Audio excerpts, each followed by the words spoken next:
There goes demonetisation. Emergency meeting. Maybe it's an emergency meeting for Brisbane Lions. Mate, 24-10, 154. Carlton. Let me just say it again. 24-10, 154 points. Let me just say it again. 24-10, 154. Carlton. Yes, you heard that right. Carlton. 24-10, 154. Don't readjust your sets. I'm goy looping right now. To Brisbane, 11-12, 78. I'll read it again. 24-10. No, I'm only joking. 24-10, 154.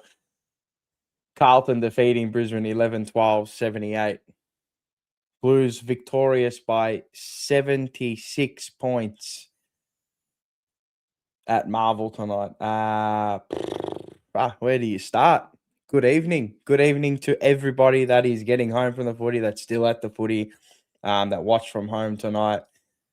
Cracking performance. Probably the best performance I've ever seen in my life from a Carlton team, just on a one-off. Probably the most complete performance I've ever seen from a Carlton team in my life in a one-off. 16 individual goal kickers. Yes, Mick. Mick, you would have been you were at the game tonight. It would have been crazy. No stopping us now. Maybe we might get to the 16 wins. Lou Felino, if we win the grand final. Never been more proud about a performance like tonight. Go Baggers, Dilzer. He was there on you, Dylan. Lana, how you going? I can hardly speak. I can just speak. Yes, I'm speechless from the Carlton performance. My gums are killing me still. So, Percy Blonde. Oh, Bolondo. See, I can't even speak. What emergency? Correct. What emergency? What a win.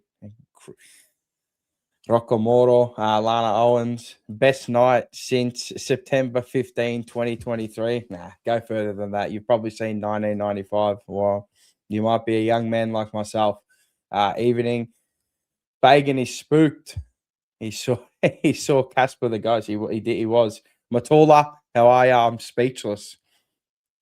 Crazy. I didn't even celebrate any goals really, other than the Harry Dean goal. But that was a funny moment. Mars, what a night. 16 individual goal kickers. I tipped Brisbane by 21. I was 97 off. I think I tipped Brisbane by 42. So I was 118 off. So yeah, best win since Kuda was dominating. Yeah, probably. Oh, Lana, my first game I didn't go to because I'm sick. So proud of him. That was a win, an angry win. It was. They played angry, and I loved it. They played like they had fun out there. It's amazing when you got a coach at your team. It is an amazing feeling when you have a coach that can coach football. So, good on the boys. And I thought it was a fantastic performance. We'll get into it. We do have somebody here to start us off tonight. I haven't seen him for a while. I don't think I've seen him since I've been before I went to London. So, yeah. Joe, you sick puppy, how are you? Mars. We're winning the grand final? Man. What the actual fuck did we just watch? I don't know. I said that was the best performance I've ever seen in my life. Yeah, said the same. I said the exact same thing to my mum. I turned to her and I said, I don't think I've ever seen a Carlton team play like this in my life. Ever. Mate, it was crazy. From start to finish, they owned the game. And we submitted them. I'll tell you something. Go.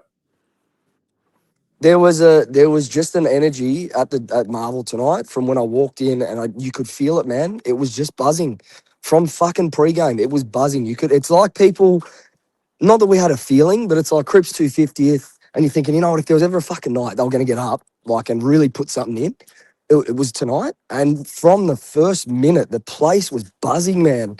There was just an energy about it. I haven't felt it again for a long, long time, man. Long time.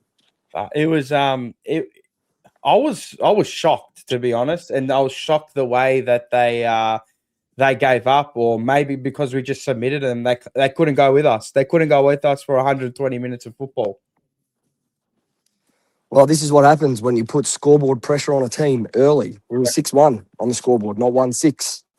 right? We stuck One, with them, and the crowd gets into it. And quarter time, we're in it with a chance, and then the crowd gets into it more, and the energy's there. And then for a travelling team, man, that's too much to overcome. You can't, yeah. once that wave's there, and once the scoreboard pressure's on, forget about it. You're not coming back. No, it was fantastic. Kemp found his kicking boots tonight. I thought Jagger Smith made things happen from start to finish. He's Lewis Young, crazy. you know. He's Oh, crazy. yeah. Mars, Jagger Smith, Jagger, yeah. hold on. Yeah. Hold on. Let's not skip over it. That kid there, that's a special fucking player. He's going to be a very, very good player for us if he already isn't. That's a special player, man. The way He's top 3 player already at our club, if not one of the best. easily. No, easily top 3. But like the way he moves out of stoppage, out of traffic, it's like, it's just his lateral movement. You know what? And I think we skip over this. He did his ACL last year. We didn't know if that lateral movement was going to be there for this kid, which was his biggest asset. And he's just like, that first step, that side step out of traffic is just crazy to watch. Crazy. Yeah, he's a special kid, man. Special. The IQ is, I always say it, his IQ is probably, if not by the end of his career, probably one of the smartest footballers in the game to end his career.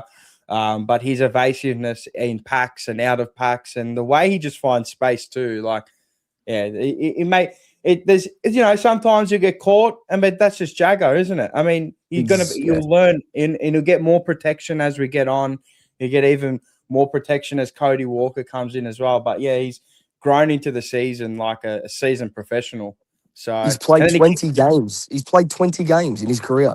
He's been fantastic. He kicked his 2 goals tonight as well. The one on the run was a beautiful goal. It was a nice finish. Brilliant. There's only, there's so many players that are special from a midfield perspective that can do that, and he'll be up there here. So if he can get that going, mate, he's going to be a hard player to stop, even if he's not now. So yeah, he made him look silly tonight. I thought, Harry Dean, how's his goal, mate? It would have been off in there. Would have went bonkers in there. Mate, we lost our minds, Mars. I was just I had to double take because I knew it was him, but then I'm going, it couldn't be him. And I looked back, I could see the whole team just getting around, mate. It was just, honestly, marvel tonight. I don't know if you remember 2022. Remember that Sydney game, mid-season, we went 8-2. That was rocking that night in that first half. Charlie kicked like 6 or whatever it was, and we were just losing it. Tonight, Mars, the energy in that place and the way that it was just, my ears are still ringing. The noise coming out of Marvel tonight was insane, mate. 41,000 just losing their minds for literally 4 quarters, start to finish. I thought it was great. Mate, I would love to see the behind the goal footage of when Harry Dean looked up and he's gone, oh, fuck, I'm in front of goal. I better kick it. Actually, there is someone that got footage behind the goals. I think it was Lou Clark something on Instagram. Go have a look. Lou underscore Clark something. Yeah. Would love to see his face, mate. Just his reaction. I've seen him. He's just drifted up there. And from that play, it was actually a nice passage of play. And then he just found himself on the end of it. I'm like, how have you found yourself on the end of this, young man? Mate. And this even, I know we spoke about Jagger for a bit, but is Harry Dean, I'll ask you, is he the best first-year key defender that you can remember watching in your life? Since Jacob Wiedering, yes. But I think he's better in his first year. Probably more dynamic. Oh, mate. He's insane. He's literally holding up this difference between him and Wieders is this guy's winning games for us, man. Yeah, no. Wieders didn't win us games in his first year. Well, we can find Logan Morris in his pocket tonight. That's another one. Another notch. Him up. I didn't even see Logan Morris for the game. I'm like, where is this bloke? So he absolutely took him to the cleaners, and he's done that a lot this year. He's going to be we got special players. We got special players on this list now, Mars, man. Wilson takes the game on. I love the way he takes the game. Taylor Byrne, if he had to kick that goal in the first quarter, oh my God. Fucking hell. They might as well have left at halftime. I thought the game was nearly over at halftime, to be honest. Yeah. Well, I know they kicked those 2 goals. They were against a run of play. They were sluggish. We looked tired towards the end of the half, and I just thought, but I felt like it was nearly done there. I don't know, just the way the game stayed. They couldn't get it on the terms. When we came out and kicked the first 2 quarters of the third, I turned to my mum and I said, that's it. We're not losing this game. We're not gonna, because we don't do that. We don't come out after halftime ever, win the first 2 center clearances and go bang, bang. and put a Nah, team away. nah. Ever. Well, and That then after usually that, happens to us. yeah, the most impressive thing for me was when the game was in the balance, because it's Brisbane, right? They can put 5 on the board very quickly. Yeah, Every yeah. time they kicked a goal and they had to earn it, like they were earning their goals, we would kick back within 30 seconds. Gone. No, Momentum, you're that not kills getting it. you. Nah, that kills you. When Yep. it was a bit like, when Collingwood, when if we played in reverse, I know we didn't get pumped by them, but when we kicked a goal, they kicked one straight away, and it halts your momentum coming back, and it felt Yep. like that. But on the other end, and then we just submitted them. Like it was like Gunther and John Cena, mate. They gave up. They couldn't go anymore. They're just like, fuck this. I mean, at the end of the game, absolutely. They looked like a team that was shell-shocked in that Yeah, last quarter. yeah. I think Completely shell-shocked. that's a great word to use. I think they were shell shocked for most of the after halftime. They were like, shit. Okay, I think they thought they were going to turn up and just get it done. Well, I think the way they started, I was very impressed with their first quarter. Like the way that they punished us on turnover to start the game, I looked at it and went, "We're just not going to be up for this." Like they're actually just too good because we were always going to make mistakes throughout the night. But mate, we just never made mistakes after No, that point. Like they were limited, and when we did, like there were a couple of times when we turned the ball over, and usually it's a quick like transition for the other team from D50 into inside 50. We actually held the ground up, Mars. no, we defended the ground phenomenally. It was crazy, mate. It was Yeah, crazy. yeah, yeah, I don't know if this is an anomaly. It probably is. Who knows? We'll see next week how they back it up against St yeah. Kilda. But, mate, You that is enjoy just tonight. so You fucking enjoy impressive. tonight. No. It's I'm so gonna enjoy. impressive, man. I'm gonna enjoy the night. I'm not gonna even look to those frauds next week, but I'm gonna enjoy the night because I thought it was the most comprehensive win we've had ever. That Ever. I've ever seen. That I've ever seen. So, The, and I'm not. the only other one, the only other one that, the only other one that rivals it was 181 to 80, Richmond at the MCG, Judd Yeah, from the centre square. That's yeah, that's the last time I remember a Carlton team putting yeah. together a performance for 4 quarters that just dominated a team. But Dominated.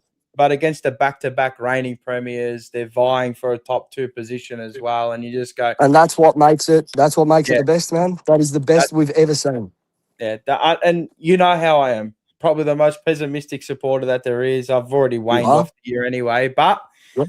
I give you credit where credit's due, and mate, that performance was the best I've ever seen. And you know what? It's not even star-studded. It's not even stacked full of that much talent in this list. I think there's enough talent into the future, but where it is at the moment, you're just going, fuck.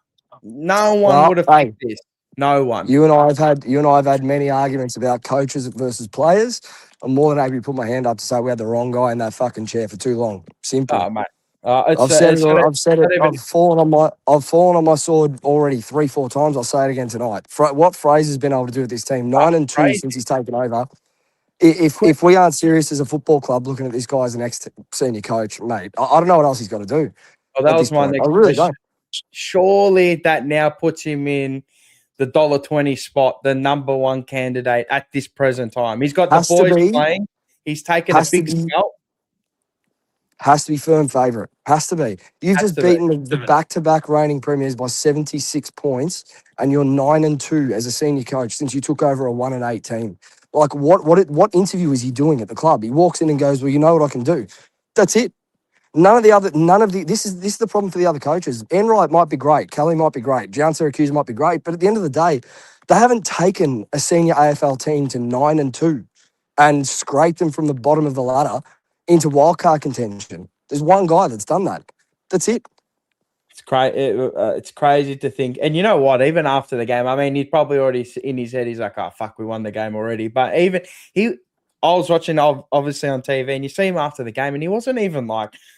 It just looked like, yeah, we've got so much work to do, but we'll enjoy it internally. But we've got so much work to do as well, and I love that because very balanced. Work's not done. Work's not done. Enjoy the night. Enjoy the night as a fan base. And I'm not taking anything away from anyone. You enjoy however you want to enjoy it.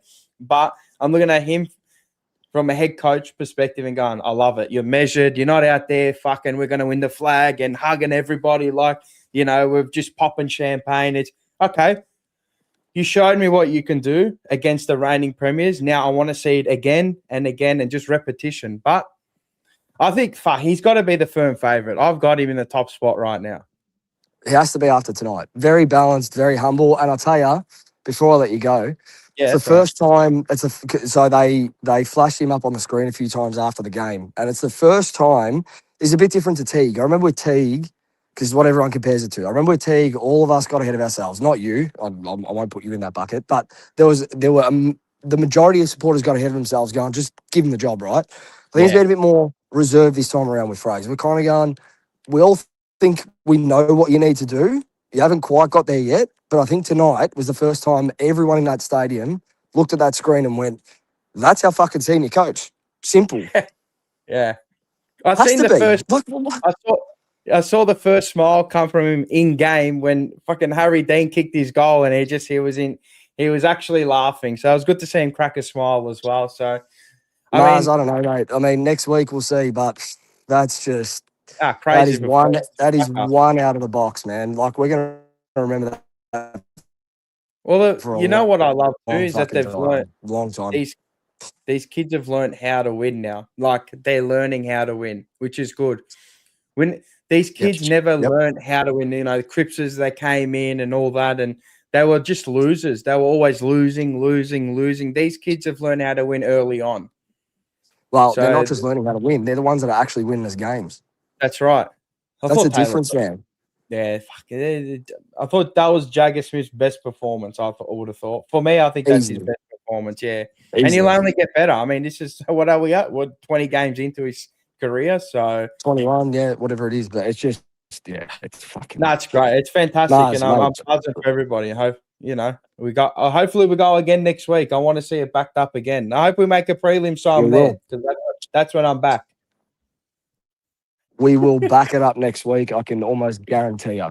That's We too will good a back it up. performance not to back up. So anyway, good to talk to Surely, you.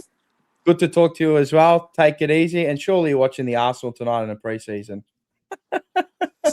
Absolutely, fuck it. I'm going home to watch the replay. That's the only thing I'm watching tonight. All right, bro. So let everybody. All right. Take care and ciao, Ciao, ciao. ciao. Talk to you soon. It's time to go. And with Joe, thank you very much from the Almost Blues Brothers. Make sure you go check them out on Sunday night. They'll be good after you watch Blue Sunday. But Aiden, how are you? I thought you were working for the club, mate. We saw somebody that looks exactly like you on the game. Did you actually? Yeah, seriously. If you go watch the game and go watch it back at the end of the game, I think it was either Harry Mackay or somebody, or it was Josh Fraser or somebody. Yeah, looked exactly like it. But how are you? You went to the game? Oh yeah, 100%. I think it was good. I don't think this club would hire me after everything I've said. Are you at Kiddens? Oh, I'm going there. Positive Aiden incoming. 100%. Yeah, everyone 10 out of 10 performance. Kemp was brilliant. Harry was brilliant. All of them take a bow. They did it for the captain's 250th. And I said pre-game that they all need to put in a 10 out of 10 performance for him, even though knowing him, his sole focus would have been just to get the 4 points. But again, we don't win in milestones. So to get the 4 points against a top 4 team and beat them by that much, again, that's probably one of the most complete performances I've ever seen. And I said that against Geelong in 2024. So to be able to do that against a top 4 side is unbelievable. So again, it's great. I'm going to enjoy it clearly when I go out now and quickly focus on to next week in a few days' time, because we won today, which is amazing, but there's still 3 games to go.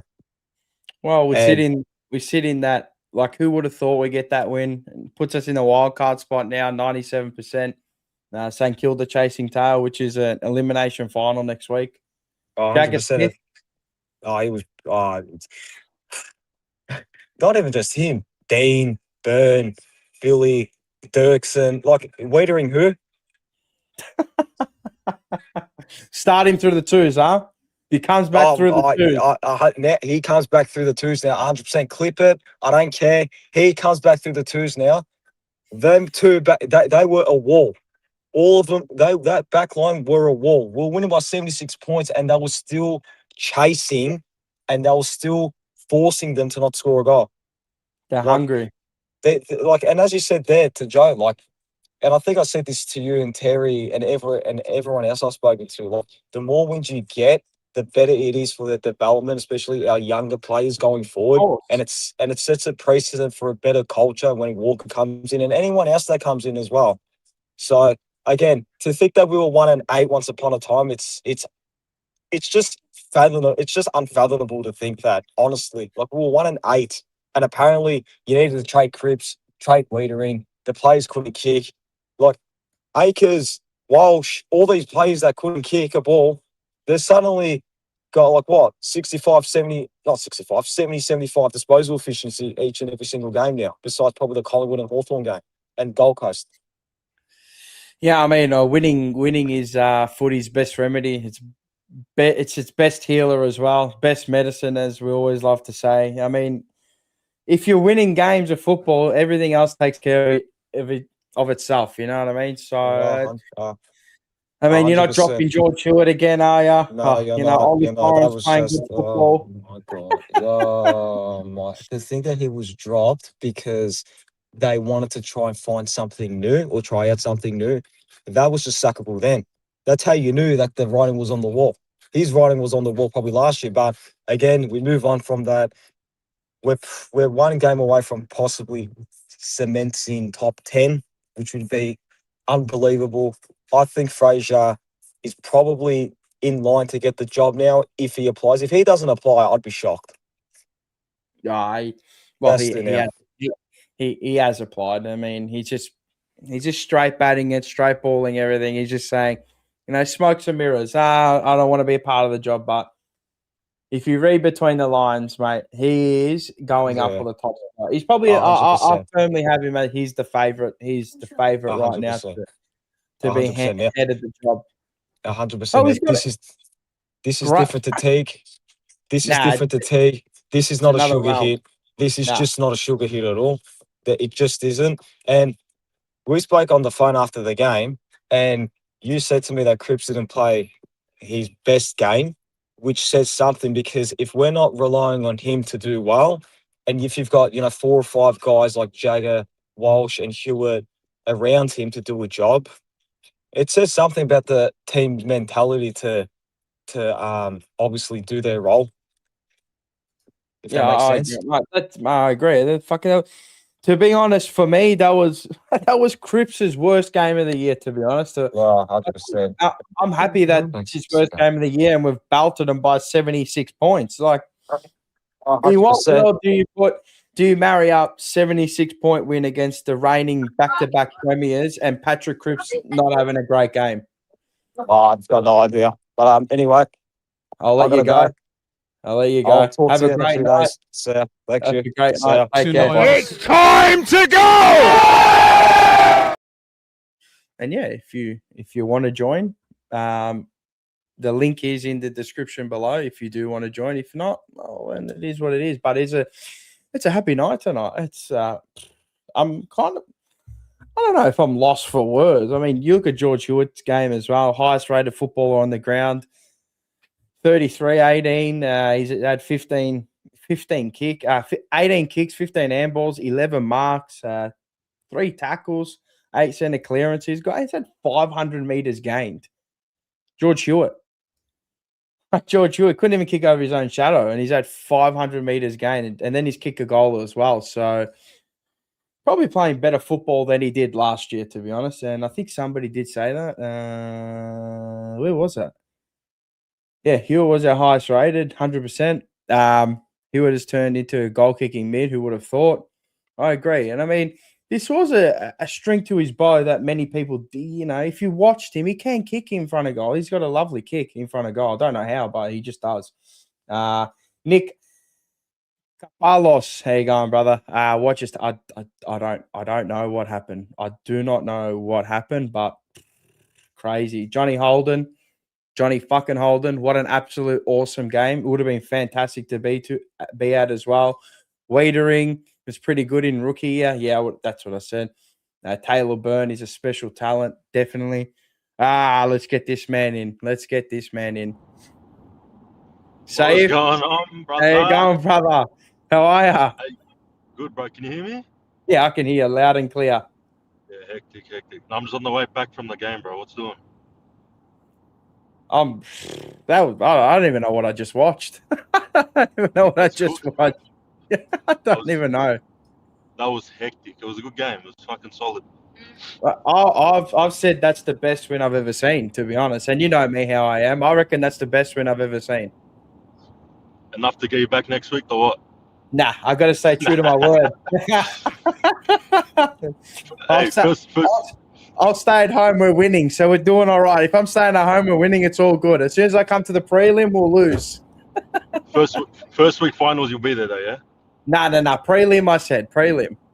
Prelim. Fucking hell, mate. You're a tough fucking cunt. Mate, I don't know. I don't know what I've just seen, mate. I'm going to read you out the score again. 24-10, 154 to 11-12, 78. Reigning premiers. And you know how we think on Brisbane Lions. I still think they'll win the flag, but far out. That's the way that they put them to the sword was fantastic. I don't know. You tell me. I don't know.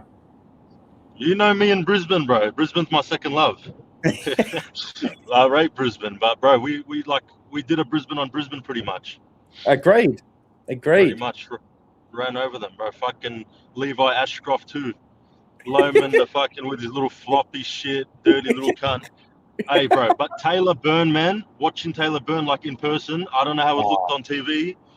He's just anything he touches, bro, just turns into something. You know what I mean? He's everywhere. Everywhere. He's a little fucking ragdoll, bro. He is a ragdoll. Like George Hewitt was outstanding. I thought Cooper Lord was great. Florent, Jagger Smith, I call him Forky from Toy Story.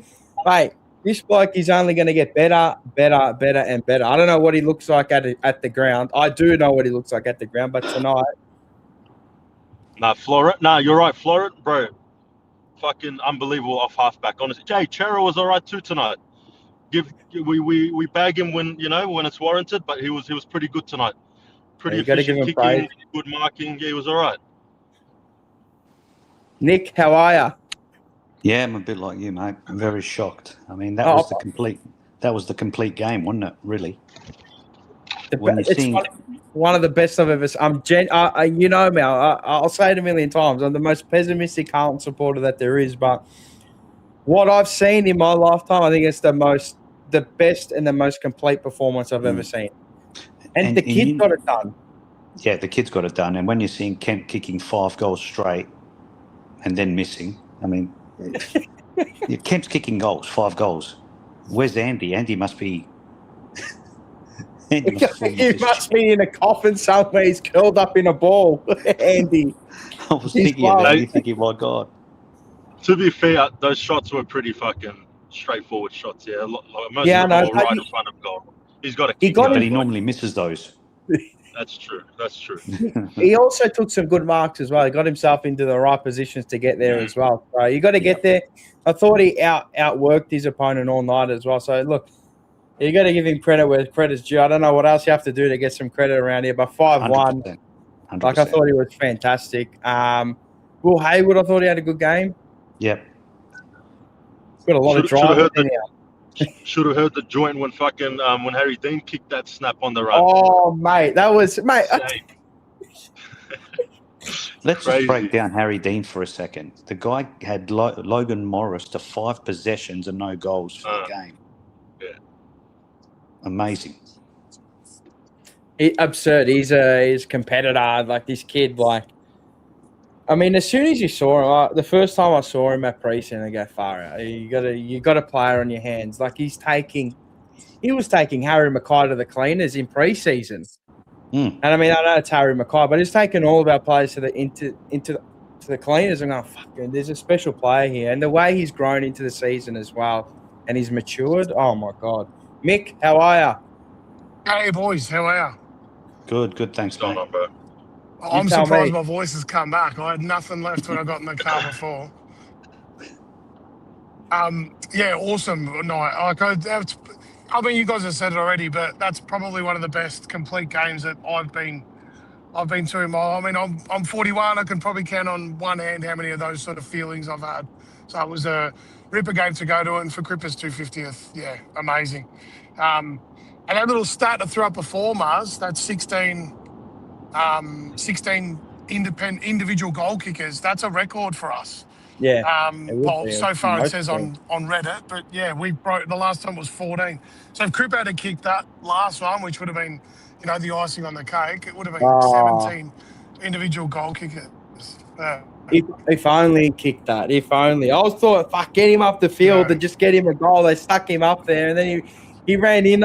He could have kept running. He should have kept running. He would have kicked the goal. I'm like, Other than that, to be honest, he wasn't even great. Haynes, I was about to say that. Walsh and Cripper, they were good. Don't get me wrong, they weren't bad, but they didn't have a lot of impact on the game. I mean, realistically, that was like somebody said earlier. It was all the kids. It was fantastic to watch. And correct me if I'm wrong, field. but from Cripper's 250 games, that's the highest score Carlton's kicked. Yeah, in his 250 games. Yeah. There you go. The last one was last year when we kicked 151 points against North Melbourne at Good Friday. Oh, there you go. Yeah, I think. And then we lost to them later. We lost to them. Hey, right. Bring those Saints, man. Bring those Saints, bro. They're due. They're due for a belting next week. Yeah, we need to bury them. And they're a little bit hurt after today. So what's it look? So we got 3 games left. Two will lock us in, for a wild card, or one's a chance. Well, if you win the next game here, it's very hard to get us. If you win next week's game, so against St Kilda, which I think is the elimination final of 10th, then they've got Richmond, who they'll probably beat. We've got the Bulldogs, which will be always a close game, and then we've got Freo here last game, and they have Gold Coast Suns here. So. Look, they got 2 winnable games. We've probably got 1 or 2 left against St Kilda or the Western Bulldogs. Going off that performance tonight, you should be beating nearly all those teams, shouldn't you? But if you win the next 2, you're locked in pretty much, yeah? Yeah. You win the next 2 and you're done. That's a top 10, and you could get close to. I think you'll finish 10th. That's about it. Lone Wolf Ant. $2. Thank you very much. Should have sacked he who shall not be named a long time ago. Freo, the last game of the year too. We don't know what Freo's going to come and do because they might rest players. Maybe. GWS got a good run home. Yeah, they've got an easy run home as well, and they got a good win over today as well. So over Port Adelaide. So I still think, look. It'll go down to the last game, obviously. But yeah, just going off tonight's game, I mean, fuck, I was speechless. I didn't really cheer that much. I cheered the Harry Dean goal. I thought it was a funny goal. But I was just shell shocked. I'm like, fuck, really? I'm like, are they this bad? When he kicked that goal, the roof came off. The roar when he kicked that goal was phenomenal. And then the next time he touched the ball after it, again, everybody went nuts.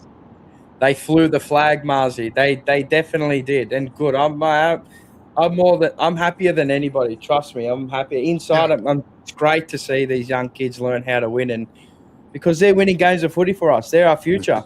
And there's a real culture happening at the moment, especially when they're picking their fights at the right time too. Yeah. I'll put it to all 3 of you.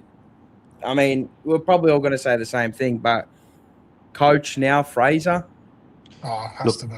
I'm not going to lie to you. 8 weeks ago, I heard very, very from a good source that a South Australian player's parents had told his best mate that it was Longmire, but obviously that's been proven wrong. So not even in the mix. Yeah, it has to be. I mean, I'm scared saying it because we know we've been there before.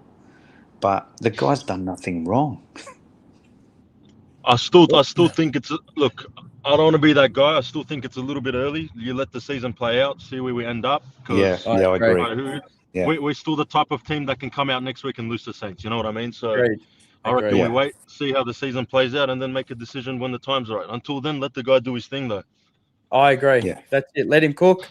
Don't just announce it and they're not going to announce it like next week. And, there'll be plenty of noise where people go, oh, give him the job, hurry up.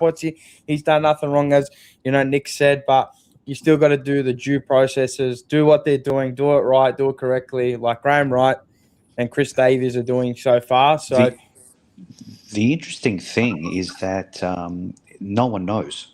Carlton have kept this really closed About in. time. Yeah, and it's brilliant because no one knows. I mean, Edmund comes out and says about Gian Siracusa. I mean, you're kidding me, aren't you? Nah, there's no way. There's no way. He's been for how many jobs has he been for? Plenty. It does pose an Boys. interesting question, though, because Graham Wright the other day said that they were going to announce this before the start of the premiership window. So at the end of the home and away season was when they said they were hoping to announce the coach. So this makes it interesting now that we could potentially be in the mix for finals. Do they now push that out? They'd have to. Good question.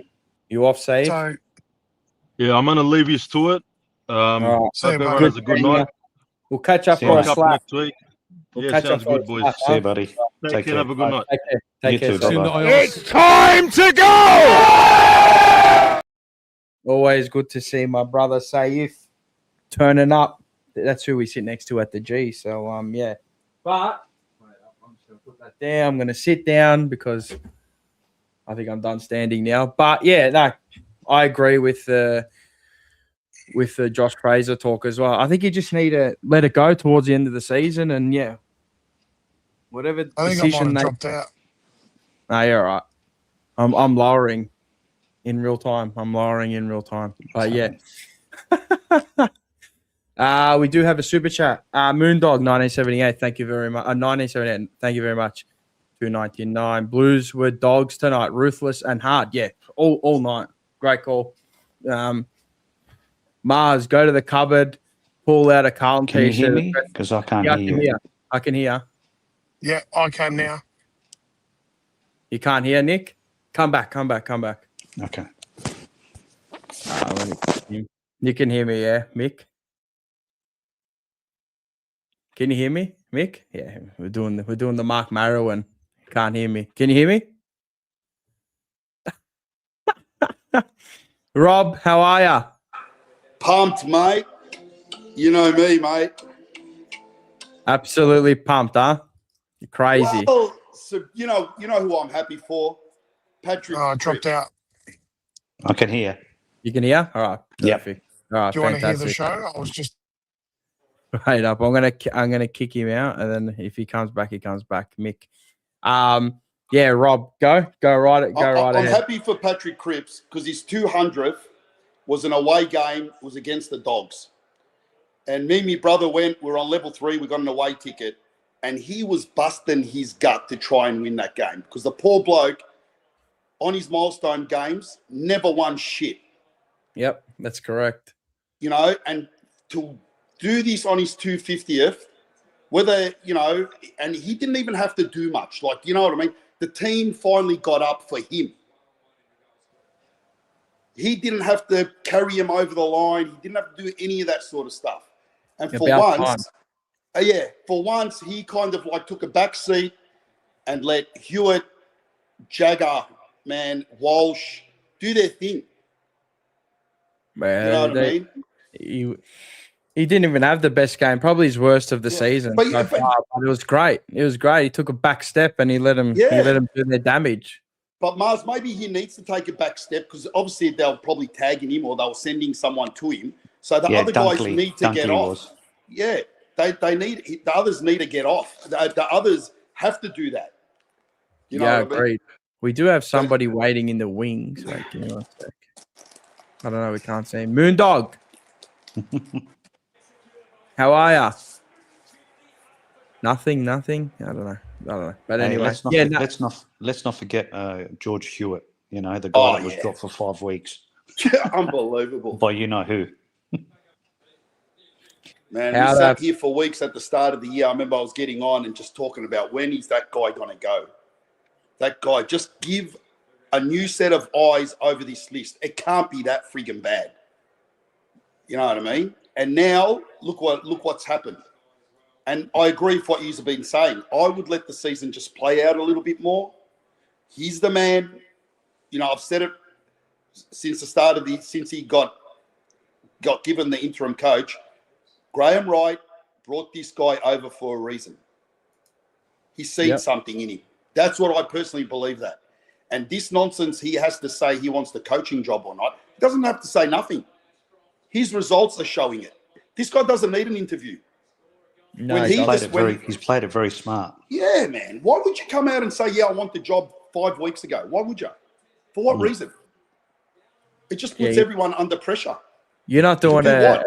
You're not doing a Dean Solomon and going, yeah, I want the job. You know what I mean? Like, just go out there, do your stuff, get them playing good football, have a bit of unity, a bit of harmony down there as well. And yeah, I mean, and with what I mean, it hasn't been spoken about, and I'm not going to speak about it. But what I know behind the scenes as well, I do know something, right? And it puts another Sorry, thing. Mars, I can't hear. All right, let me go out. Nick, tell him I'm going to go out. I'm going to come back in. Give me 1 sec. Give me one sec. Okay. All right, give me 1 sec. Mars, I can't hear. Sorry, mate. Right. Oh, we're running the show.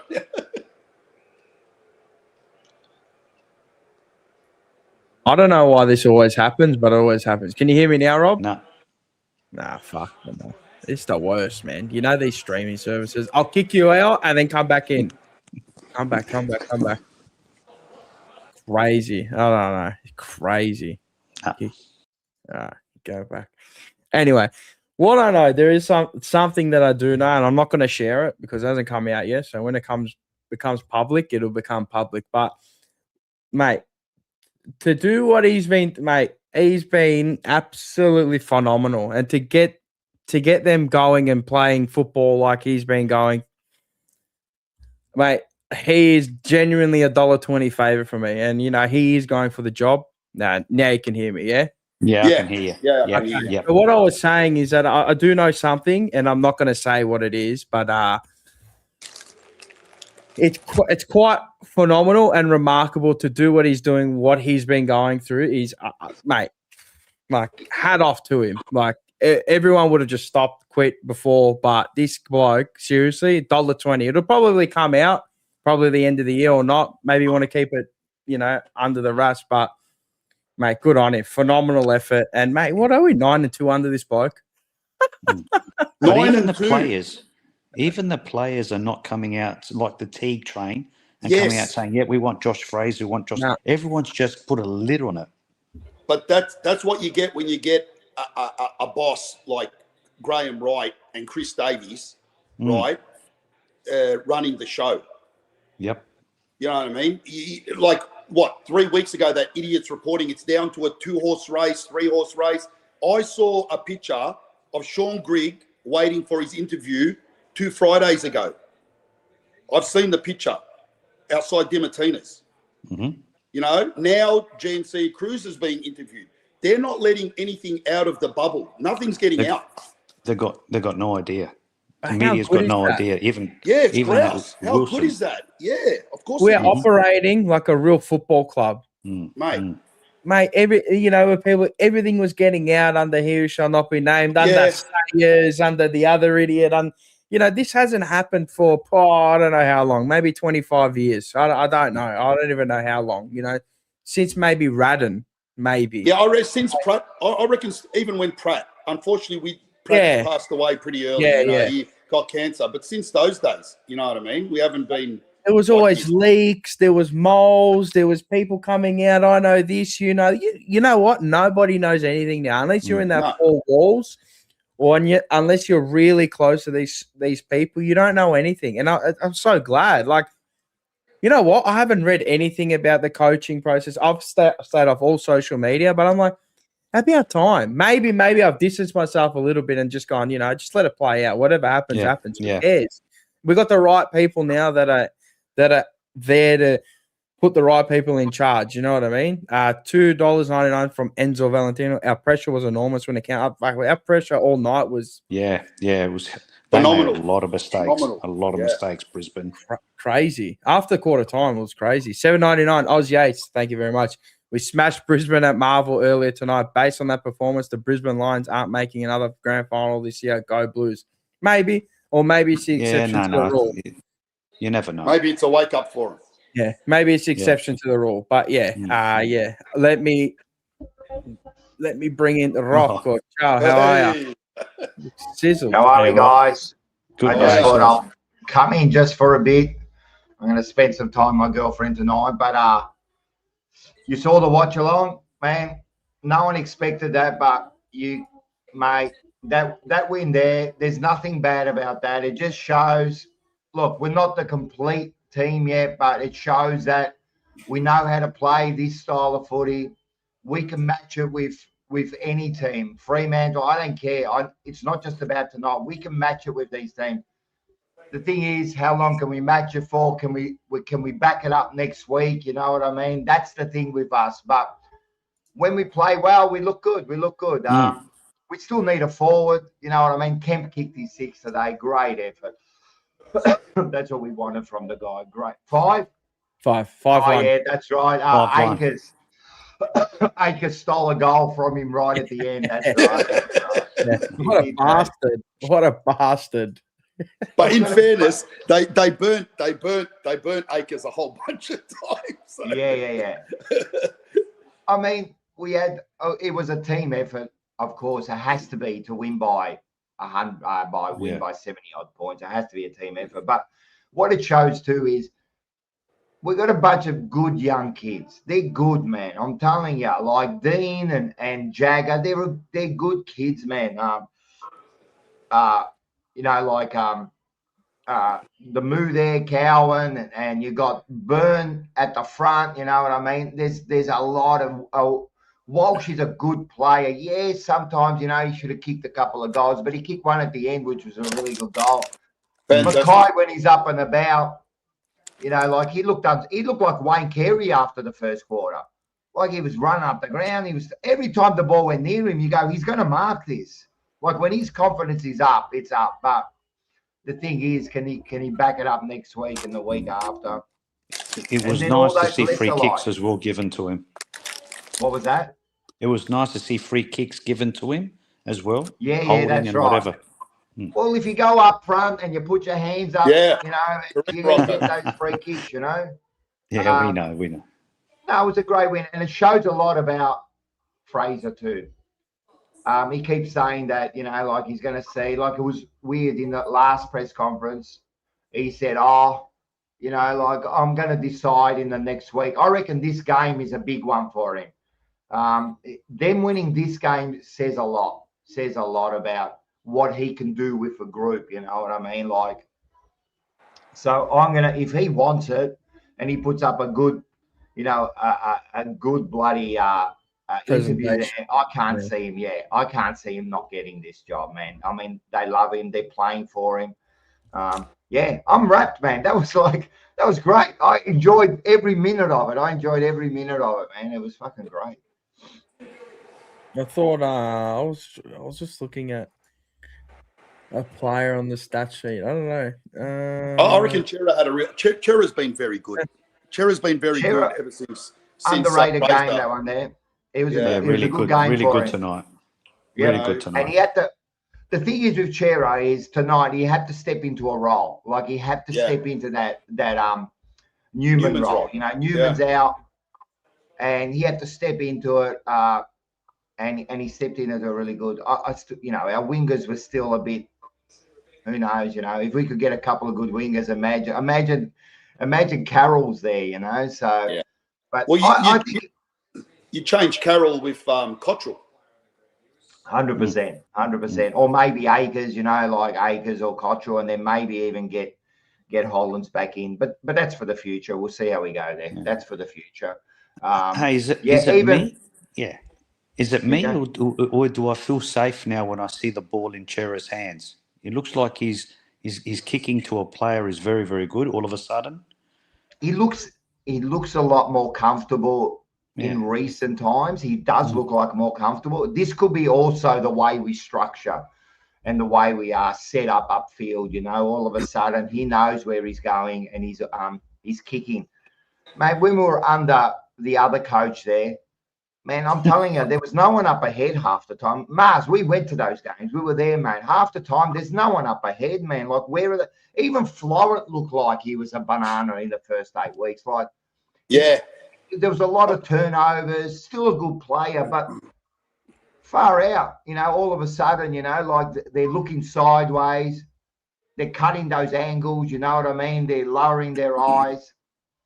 So yeah, nah, really good. Really, even Pitternet, I thought after the first quarter really stood up, and I think he took the, he took the honours this tonight. You know what I mean? He looked like he was going to get smashed straight away, especially when Thing kicked the goal, and you're thinking, far out. But then he stood up, he kicks the goal. We need him. You need a big ruckman like Pitternet to stand up there, And the other good thing, like, I know he didn't have a good game, and we were joking around about giving him the Fugazi this week and all that, but like our captain Cripper, he didn't have a good game, and we still won comfortably. That's a good thing. That's a really 100%. 100%. That's a really good thing. 100%. You know what a good coach is? Great game, but you know what a good coach is? When you see Fraser in the first quarter towards, he's got Lewis Young in defence and then swings him forward. All of a sudden, he's taking marks, he's setting up goals. Yeah. And we all know what Lewis Young's like. But to do that is a pretty brave move. He's done well the last 2 weeks. Yeah. He's filled a big role the last 2 weeks. He's played tall. He's played tall. He takes the marks high up. He gets to the ball. Like, that's what I like about him. He's a role player, like he's limited in his ability. We know that. But far out, you need those players to come in when we need them, like you think about it. We got no Wiedering, you got no Newman in the back line. You know what I mean? And then all of a sudden, this bloke has to stand up, and he has. And even Dirksen, he's another one. Dirksen's put up. Brilliant. He's been looking good, And we know that these blokes, like if Wiedering and Newman come back in, they're not probably going to get a game. We know that.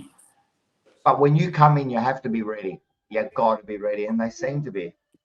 Like someone like Young, what is he, 25? He's 25 years old. 25, 26, he's happy. If he's happy to stay on year to years, you got to keep a guy like that. You can't just do this like that. You know what I mean? You need that guy. He's he knows the defence. He's played with a lot of these guys for a long time. He's played with Wiedering a long time. Well, McGovern, what else do we want from him? Yeah, that's right. People expect too much from him. Like, he gets canned a lot, but, mate, he's the third guy that comes in, Newman's missing. Wiedering's missing. You got to play. You got to have someone. Do you know what I mean? I agree. And he comes in and he plays a role. We're like, everyone tries. I think he's a little bit of the whipping boy for people because he's 100%. Not that classy. But come on, bro. Man, I was saying this tonight to Mars, man. How can you bag a player, not that he was or anyone, but how can people bag a player that plays at the best of their ability? That's what he does. That's his ability, but he does the best he can, and he gives it. If everyone played like Lewis Young, mate, we'll be... he's doing well though. He hasn't been scared. He's been going up for his grabs. Do you know what I mean? I think he's developed a lot over this year.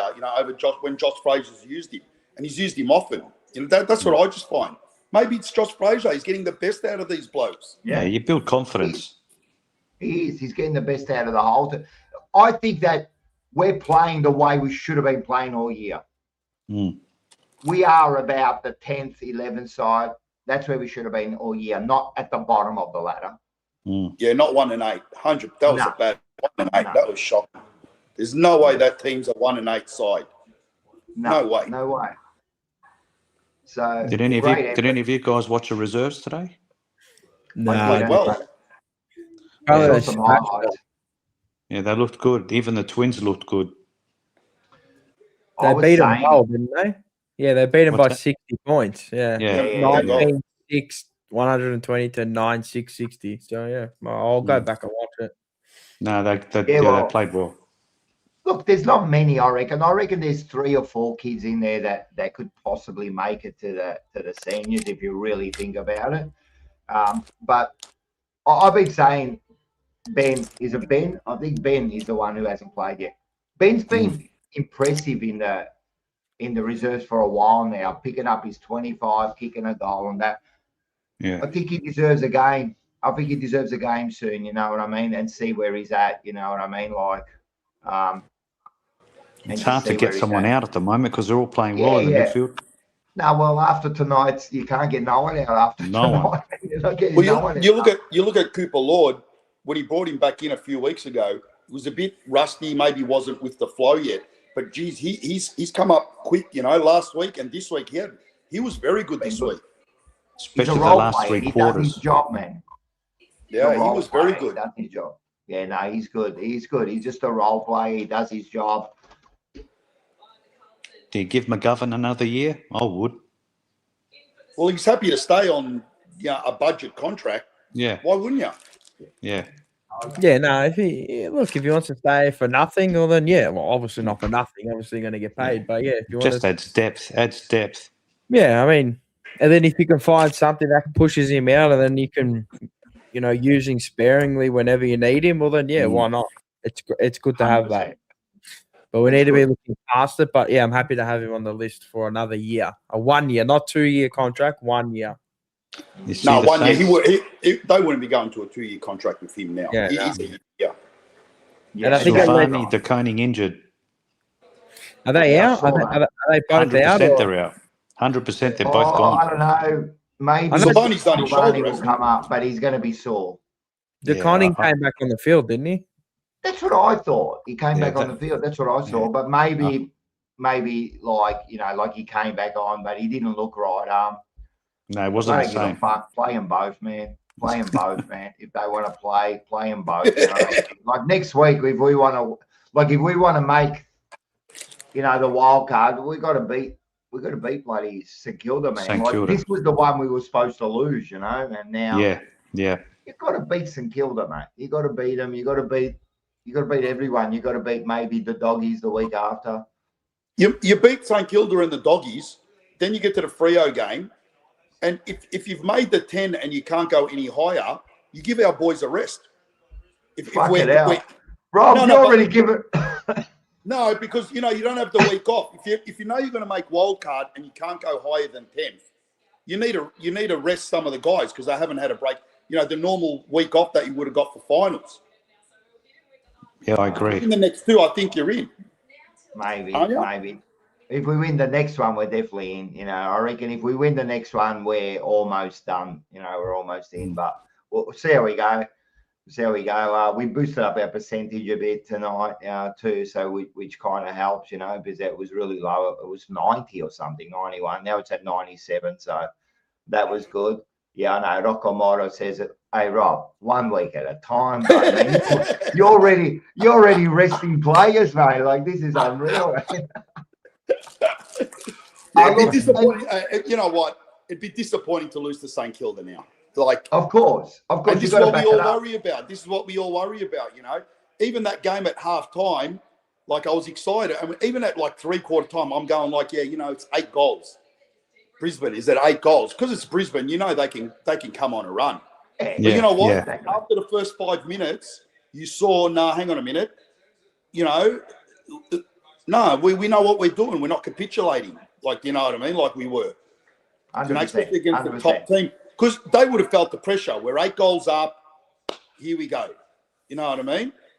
100%. I was a little bit. I think I was sure. I mean, these boys were saying, "Nah, it's done." And deep inside, I thought, for them to kick 7 goals, Big ask. Same. It's very hard to do. You Yeah. know what I mean? But always that little bit of thing in the back of the mind, thinking, "Oh, what if they make this big run and we lose the game?" But mate, and last week. When we won the game last week was who did we beat last week? I can't remember anymore. Gold Coast. Gold Coast, mate. They come back and hit the lead in the last quarter, and we fucking won the game. You know what I mean? Like we found another way of winning. Poor kicking cost us last week from a bigger win. Yeah. Oz, how are you? Here we go. The great Oz. How are you, mate? How you going, mate? Good, Rocket. What'd you make of the game tonight? I mean, what wasn't there to make of the game? It's exciting after halftime, especially. I mean, that last quarter was really good. 6 goals to 3 behind. Yeah, that's right.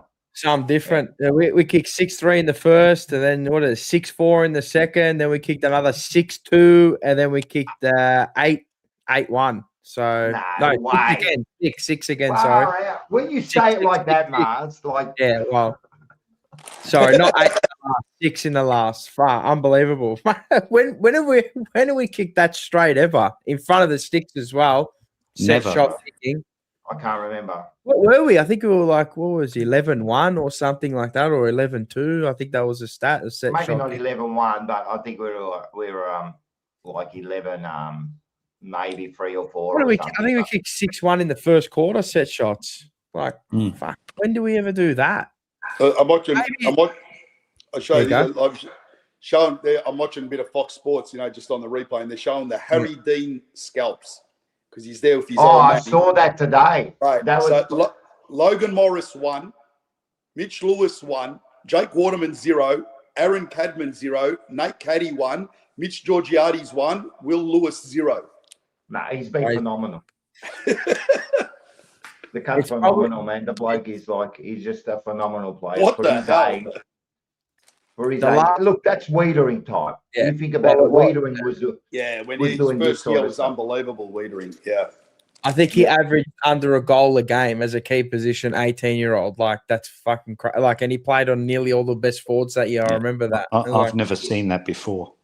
and now we're getting it again, man, for another one. Now, when Wiedering comes back and you got those two big boys in there, I mean, mate. Yeah, and I think Wiedering played in a worse team than that. Remember, we were a bit down the dumps. 100%. Well, we were last, I think. We got the number 1 pick. We picked him up the year before. 100%. Oz, Yeah, what Still do you got make? Farrell to come. Yeah, correct. Oz, what do you The make other- of Jagger Smith? He's getting better. He's getting better by the week, man. He's just getting better. He's starting. I call him AI now, because you know how AI learns every week. So when you put stuff in AI, it learns. It's like he's learning every week, man. He's just getting better and better. True. He's just getting better. I mean, yeah, all right. He's kicking sometimes, but I feel like he's concentrating on his kicking. He seems to be kicking a little bit more now. You know what I mean? It's better. He's a good. He's going to be a good kid, man. You put him alongside, as you said, you get Cody Walker in, give him a little bit of time to warm up, and then you got like Jagger and Walsh and that. I mean, it starts to look like a strong midfield, and with a few different, avenues out. Not only have you got like the Hewitts and the Cripper, with the hard ball gets, and even like a Cooper Lord, but then you get him maybe a bit of pace and run around the ball too. So, yeah. I like this one. Where is it? Sorry. AI Forky. AI Forky, that's what he is. AI Forky. He's exactly AI Forky, man. Far out. Sorry, there was another one. Yeah, to Bondopolos, to all the Kemp haters. Shh. All hail Kemp. That one's for Andy from the Monday Blues. That must be from Andy. Yeah. That's his alias. That's his alias. He's actually got a deep love for him. Enzo Jagger is enjoying the shit out of his footy. Oh, it's great where you put him, where you draft him, huh? It's great. It's amazing. It's amazing what you can do when you play a player in their position and they go, "Oh, this is how I meant to play football." Oh, yes, sorry. Oh, yes, sorry. Oh, sir, yes. Like fucking hell. Like, and when so I also think, Mars, when you're playing these young kids and you give them the confidence, you give them the responsibility. Before he goes, Jacob Cove, does Wiedering stay at the Blue Zone? North will come knocking for his services, you'd think. Well, I'll put that forward to Oz. Oz, you there? Does Wiedering stay at the Blues? I'd say keep it, yeah. All right, beautiful. Yeah, Keep it, yeah. What would we get for him? What would we get for him? You'd get a lot of what's that? You can just do this, Rocco. You What's can that? you can just turn off your cam. You know that, yeah. No, I could, but there's no need to. I was Get a going to lot. say you'd probably 2 get a picks? lot for it. 2 first rounders At least. Easy. Yeah. from North Melbourne. The thing is with Wiedering, again, this is like the Cripper kind of conversation where, mate, I'll leave it up to him. If he really wanted out, Yeah. You got to accommodate that. You know what I mean? But I don't want him out because then all you do is you're looking for another leader in. Well, That's what you're doing. imagine Wiedering and Harry Dean together. I mean, far out. Awesome. Absolutely awesome. Yeah. And We then you're just need, bringing in we need him fit. correct, and then you're bringing in Harry O'Farrell, as Nick said as well. I mean, it's a much dynamic backline again, and you're bringing in And you've got Haynes and Newman who are getting old. Yeah, like they're not young guys. They're they've got a couple of years left in them. How many more years? So you're going to look past those blokes soon. So. Oz, what did you make of? You were there, didn't you go? Did you go? Yeah. Yeah, you did. Wiedering's game is okay. Who? Wiedering. No, not Wiedering. Fucking Cripps, because I had Wiedering in my brain. Wiedering might as well. He could have played on crutches tonight, and still no one would have kicked the goal on him anyway. I reckon so. Well, I thought he was serviceable today. Last night. Yeah. I thought it was good. Yeah, he was. Well, that's his first win in a big milestone game for him now, isn't it? 250th. That's his first win. Yeah, that's my point in the chat. Yeah, his first milestone win. Yep. No, it's phenomenal. Billy Wilson, I thought he was okay. Yeah, made a mistake but carried on.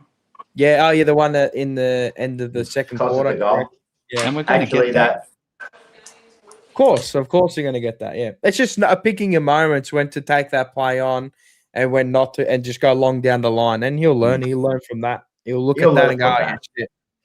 Maybe should have been some of the leaders around him to say, like, fucking hold on, go down the line, maybe, you know what I mean? He'll learn. Well, what's he played now? Like 10 games, 12 games, So, but I think his run and drive from the back line has been huge for us, man. I like the way this kid plays. Yeah, agree, Rocco. Huge. 100%. Yeah, and he might be told with what he can do, you know what? We want you to look for that kick. Of course. I reckon that's what they told him. I reckon exactly what they told him. If it doesn't work out, I mean, don't stress too much, but we need that kick. That's 100%. The way the footy's going. You that kick changes everything if it lands. You know what I mean? 100%. And you know what? If it lands, if it lands 8 out of, like 10 times, like. Awesome. That's what you want, man. Well, that's exactly what you want, man. Like you want him to take that kick, open up the ground, cut those angles. That's what we weren't doing, So no, he's really good, Billy Wilson. And he's one that was given a go and then given some responsibility. And look at him. Crazy. Decision making was very good tonight too. Ball unbelievable. We've been craving this for years. For years, tell me about it. I don't know if it felt to you, but there wasn't like, I'm going to say there wasn't real one standout player, but it never felt like there was just one player that was going far out. He was unbelievable. I felt it was a real team collective tonight. No one really had a really standout performance. They hunted as a team tonight, and it wasn't just one player going, "Oh, come with me," or maybe Brody Kebab. 5 goals. Maybe he was the standout tonight, but other than that, I think it was a real collective unit. The way they hunted their pressure. We played a 4.5 game, and it was. I expected a total contrast, to be honest. Not like a walloping. I didn't think we'd get walloped. I thought they would get away from us real late, but mate, the game got away from them real early. Like in that second quarter. I thought it was nearly game over in the second quarter at halftime. I know we let them back in with those 2 goals, but game state, they never looked likely tonight. They were poor. They were poor. They were poor. They were definitely poor. But I think the pressure that we put on them, like, kind of put them into that position, and then they couldn't get out of it because they actually didn't start too bad. You know what I mean? No, started well. They started well. We were in front. They started well. But I didn't feel like they really flexed their muscle. We didn't allow them to ever. So I know. I think it was a bit of both. They were poor and we were brilliant. Like that's how I thought, And they were just like maybe 20% off, and we just took the piss out of them. Yeah, we took the piss out of them. We didn't stop, and we didn't stop until the end. Like the end of the game, we didn't stop, which was great to see. I loved. That's what I loved, man. I was saying, in the thing, I was saying at 3/4 time, I'd hate for us to, like, we were 42 points up. I'd hate for us to win by 15 points, you know, like, I just want to either be 40 or 50, and we exceeded that, you know. That's the first time I've seen us, like, just punish a side, you know, just put the foot on the throat and go, you know what, you're ours tonight, you know. Yeah, no, it was So- comprehensive. I was just blown away. I'm like, oh fuck, fair enough. If you can replicate this a couple more times this season, you'll make it. They'll make it. They'd probably have to win more. I had a look at GWS's run home. They got 2 easy fixtures coming up, and their last game will be a hard one. St they Kilda, got? they have. Wait, let me go back into it. Sorry about that. So they got next week. They have the Suns at home.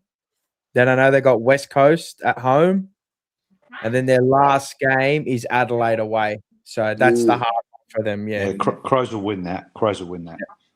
Crows will have to win that probably for top 6 or whatever it is. And then us next week. We've obviously got St Kilda next week, which will be a cracker game. I think that'll be a tight game. It will really be close. Be cagey affair, I reckon. They love to flood back and bottle it up and that sort of style, you know. Remember the game against St Kilda when was it last year or they copped? No, not last year. It was a year before where they cost us to get into the 8. Yeah, we owe them one.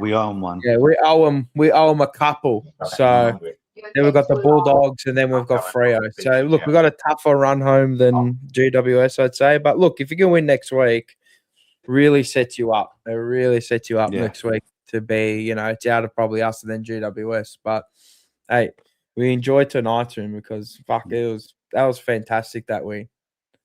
I'm just waiting for the press conference and I'm waiting for somebody to get in here as well. Yeah, hit the like button, freeloaders. Yeah, hit the like button. Hey, make sure too. 113 people, grab your tickets to that. Yes, the live show. Make sure you get the down. live show, man. It's going to be good. Cody Walker. Guys, I'll let you go. Have a good night, and I'll see you next week. Take care. It's time to go! Always good to see Nick as well, and yeah, take care as well. Before we get into that question, make sure you see September the 19th, big day out, live show. Cody Walker, you'll see him first time as being interviewed. Andrew Walker, his dad, will be there as well on stage. You'll see David Rhys-Jones and newly added as well, Ryan Houlihan, Hula Hoops. What a player he was. He'd love to be playing out there tonight. So, yeah. Make sure he's a good bloke, man. I'm telling you, he'll have a beer with you. He's a really good bloke, man. Make sure you get your tickets to the big day out. It's going to be an absolute cracker. There'll be merch there as well. There'll be fun and games. Food included in the ticket, I'm pretty sure. Is that right, Rocco? Always included. Man, there'll be food all night. So the General Chicken Company is catering the whole thing. So we're going to have food all night. I know, Oz, you've already got your ticket, haven't you, Oz? I think he was on mute, but he did say yes. Yes, I did. Yes, he did. Of course you did. So, there'll be food all night, roaming food all night. If you've been down to the General Chicken Company, it's unreal. So, food, there's going to be handball comps. We've got some prizes to give away. It's going to be fun. A fun day for everyone to get together and, have some bit of fun. We'll watch a prelim. Clyder, do we think Brisbane's run is done for? Nah, you can never count them out. The champion team. I think it's the exception to the rule. Obviously, Fremantle firm favourites at the top of the list, but they're still second favourites. So, you don't count out a champion team ever. Didn't they win it from 5th or 6th, didn't they? Who? 5th. Brisbane. Yeah, 5th. They win it. Yeah, 5th. So, man, I mean, you're not ruling Brisbane out. Trust me. They'll come. Whoever they play next week, I feel sorry for. They're going to be pissed off. Yep, they're going to be fucking pissed off. So, whoever they played, you can't rule it. It was just a good game by us. That's all it was. They'll come back hard, but I don't think they can win it. For me, Fremantle will win it this year. They're a complete side, but you just don't know when you get to the day, or even a prelim, man. How many teams lose it in the prelim, man? You're on top of the ladder all year and you lose it. But they got to get through us first, don't they? Yeah. Oh. What's it called? Are you going, Rocco? Are you going to go? I'm going to go soon. Yeah, I'm going to go. Right. Yeah, look, I'll go now. That's fine. Right. Yeah, because I'm going to go and do it. So get the other two boys in. I can see at the I bottom. will. Thanks, I will. everyone. And yeah, we'll catch you soon. It's time to go! There we go. Big Vincenz, Tony Barone. Who do I go with first? I'll handing these things out. Of course they were. And of course, didn't you do them up as a clapper like they do in Sydney? There. Hey, don't How forget, are Mars, sponsored by Great Southern Bank. Go Blues. What Go a great Blues. win. I haven't seen a win like that since I can remember, honestly. Since 95. Well, apparently we haven't had that score since, funnily enough, we did it against Brisbane on, I think, round 2 of 2012. 2012. Yes. So there you go. Crazy game. Tony. I mean, you couldn't help but be proud of the way they played. The way they have improved their disposal efficiency since they've moved on from Voss is unbelievable. And you've just got to hand it to Josh Fraser. He's got them lowering their eyes. There's the amount of short passes and the ball movement. It's just so exciting to watch all of a sudden. And, I was only saying a matter of, 3 months ago that I almost couldn't stand to watch Carlton play. But now we're one of the most exciting teams when we play like that. No, crazy. Can I read the score out to you again, just for everybody here? And before I get Absolutely. to Tony Baroni, 24-10, 154. Let me you don't adjust your ears or headset or anything. 24-10, 154 to 11-12, 78. That's crazy. It's not our grand final, but what I'm saying is, who would have thought we kicked 24 against the back-to-back reigning premiers? 24 goals. It's unbelievable. Tony, how are you? All the way from London. It is good to see you again, sir. And what a night. Wow, what a night we have had tonight. Like 34 scoring shots, an absolute demolition.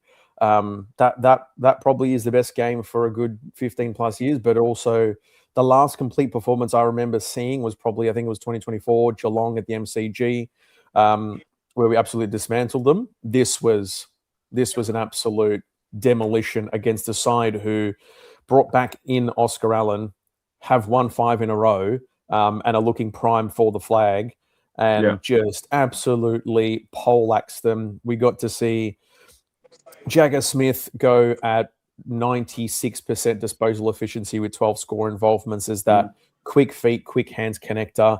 George Hewitt, Mackay came back real nice. Cooper Lord's really solidified that wing spot.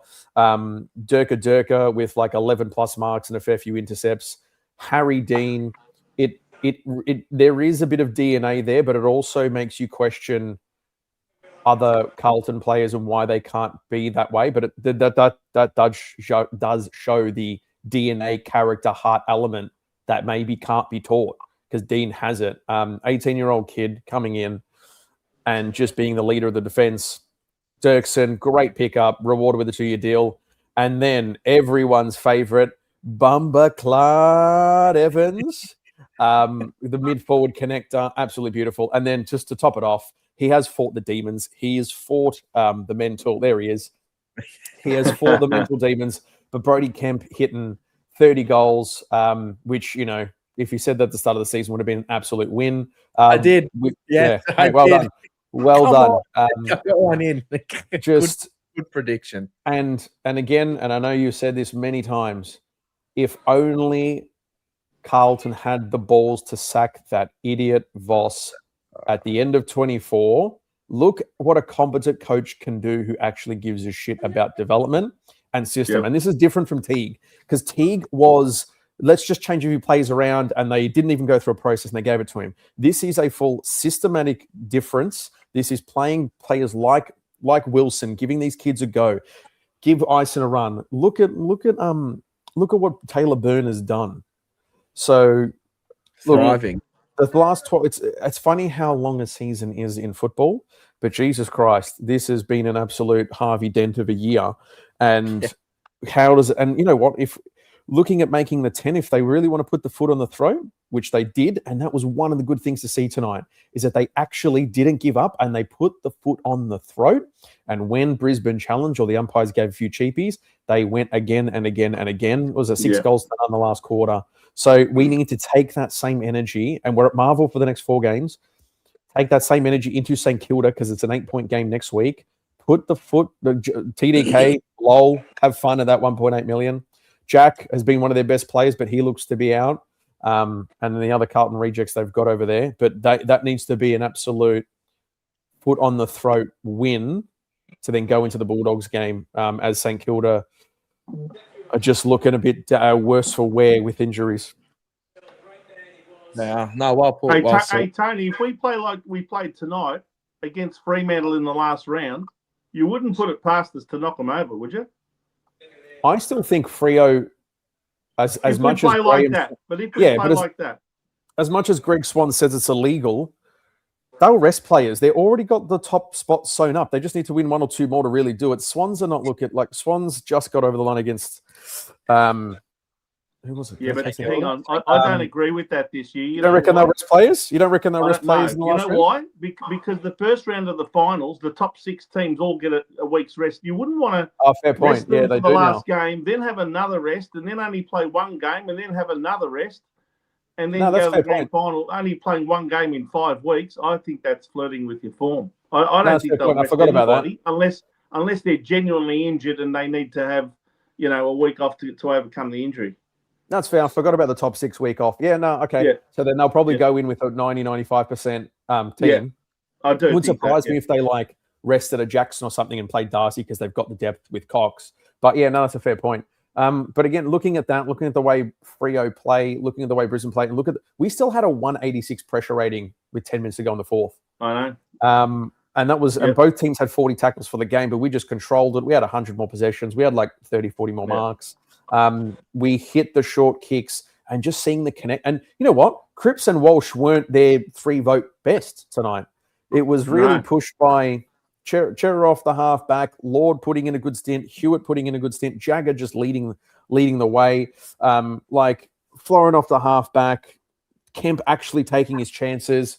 Because the game is all about momentum. If Kemp does his usual thing and goes 1 goal 4, are you winning by that much at certain points in the game, considering how momentum works? So, mate, Harry Dean again just blanketed Morris, Durka, seeing that come. The one thing I'll say is it was funny, I think, in the last quarter where Matt Cottrell.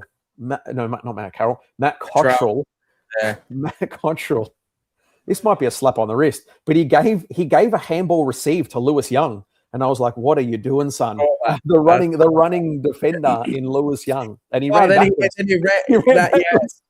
What about the one where Lewis Young picked it up off half-back and he ran with the ball and kicked it, trying to hit a lace-out pass out of bounds on the ball? At least he tried. But Taylor Byrne hits those. But no, it was very. I can't wait to watch the replay and just see it again. But that was one of the most complete performances we've seen. We should hear Fraser either be asked to put his hand up for the job this week, or at least be in that part of process, because Chris Davies was, of course, but actually formally, I've had 16 weeks at it, let's go. Because Chris Davies was saying, look, we want to probably try and get to a decision by round 24, and the only crossover candidate is Jamie Graham with Essendon. And let's be honest, Essendon will go with Hurd and McVeigh just to appease the fans. So it's been a great sort of process, run quite well, I think, where there's not been many leaks. We've kept it internal, and Simpson being the only part-timer there. There's been, and that's what something else has tightened up, and Vince, you might have a say on this. The leaks seem to have really tightened up at Carlton, which is good. I agree with that. I agree with that. So I think we're running a proper process. Fraser should be part of it. AFL's trying to push Gia this past week, but I think they've done the right thing. They've taken their time. They've given him the run. He's played it beautifully. Fraser has absolutely played it beautifully. To not have the focus on him and have the focus on... It'd be a brave man. it'd be a brave man not to give him the job now if he puts his hand up for it, wouldn't it? Yeah, but that's why we've hired Davies and Wright to then go through that process and still follow that process through and not get. And this is why he's played it masterfully, because he hasn't brought into it so that it gives the external pressure into Wright and Davies, which has been beautiful. So I think, and it's funny how long a season, how long the season is and how much has changed. Like, we're now talking about a wild card spot. We're now talking about a win over a 2-time and defending flag winner who's in form with not many injuries. And they only manage Zorko, which is thank you, because he always gets 40 against us. Going into St Kilda next week, that's battle weary off the same break. And then looking ahead, like, we make wildcard awesome, great going into preseason. But if we keep this injury run, we go into preseason with a relatively healthy list, clean out another 10 to 12 players, and invaluable VFL, like consistent VFL games into Charleston, the Campos and all of that, but also invaluable AFL games into Ison and Byrne and Jagger and Dean. Going into next year, we are, if you look at the ladder now, we are 2 games off 5th spot or something, right? 2 games. Considering how, well, that's what the AFL wanted as a communist socialist organization for equality. But it's funny how only 2 games separate us. Oh, it is. If people want to do themselves a favor, I've just started The Boys Club, the book by Michael Warner. I'm halfway through that book. If people read that book, they'd go down to AFL House and burn it down tomorrow. Burn it down. Like, it's an absolute, like, the league is an absolute disgrace. But that's for another steak dinner, Mars. That's for another steak dinner. Yes, that we'll have. But going into the next couple of weeks, mate, it is, the confidence is there. Absolute massive win. And then going ahead into preseason, whatever happens, I think they've shaken a few mental demons. Yeah. Like, round 6 this year, we're talking about not even being able to manage a player properly like Elijah. And now, 3 months later, we have belted an absolute poleaxing, shellacking, belting, just of the reigning premier. So it's the sun's looking up, and it's exciting for a coach, whomever it may be, to take that with a competent head of footy, a competent CEO, get some new assistant coaches in there, go get Cody Walker, get some other talent around in those positions to build the depth like Dirksen has done and a few others. And go aim for a solid position in top 10 next year. But it's funny how a competent coach and the weight being lifted really changes it. Yeah, it always go back to the end of the year last year and go, perfect. We'll get rid of this bloke. We'll go into a season with a new coach. I would have a different outlook at the start of the year. Totally different outlook, and gone, all right, you're probably going to go maybe 4-4 to start the year, something like that. That's all right. It's a good start from where we are and where the club's at. For Fraser to come in and turn it around to make it 10-10 now, we probably should be, look, I'd say maybe 2 or 3 wins a bit further higher than we are. 12 and 8. 12 and 8. Yeah, I'm not going to be an unbiased view and go, we would be like 15 and 15 and whatever, 15 and 5. We're going to lose games along the way. 1 to 3 wins. Yeah, easy, and you're around that top 6, and that's why I say, is it a waste of a year? Is it not? You can look at it from a glass half full or half empty approach. I flip side and go, well, you're not. It's not a total waste of a year, but it's a waste of a year because we could have gone even further. I mean, who knows where it is? It's not the end of the year yet, but just from where we're at, you go look far out. 2 more wins, and you're sitting in the 6. Mars, we were in front of Melbourne by 42 points. We were in front of North Melbourne with 10 minutes to go by 4 goals. Collingwood had kicked 6 goals in the first game by 3/4 time. We were in front by 4 goals. Those 3 games alone should have won those. We're not talking beating Adelaide in Adelaide and Freo in Freo and just Brisbane. We're just talking about beating the teams that we were miles in front of, and different story. You know what I mean? With this scope.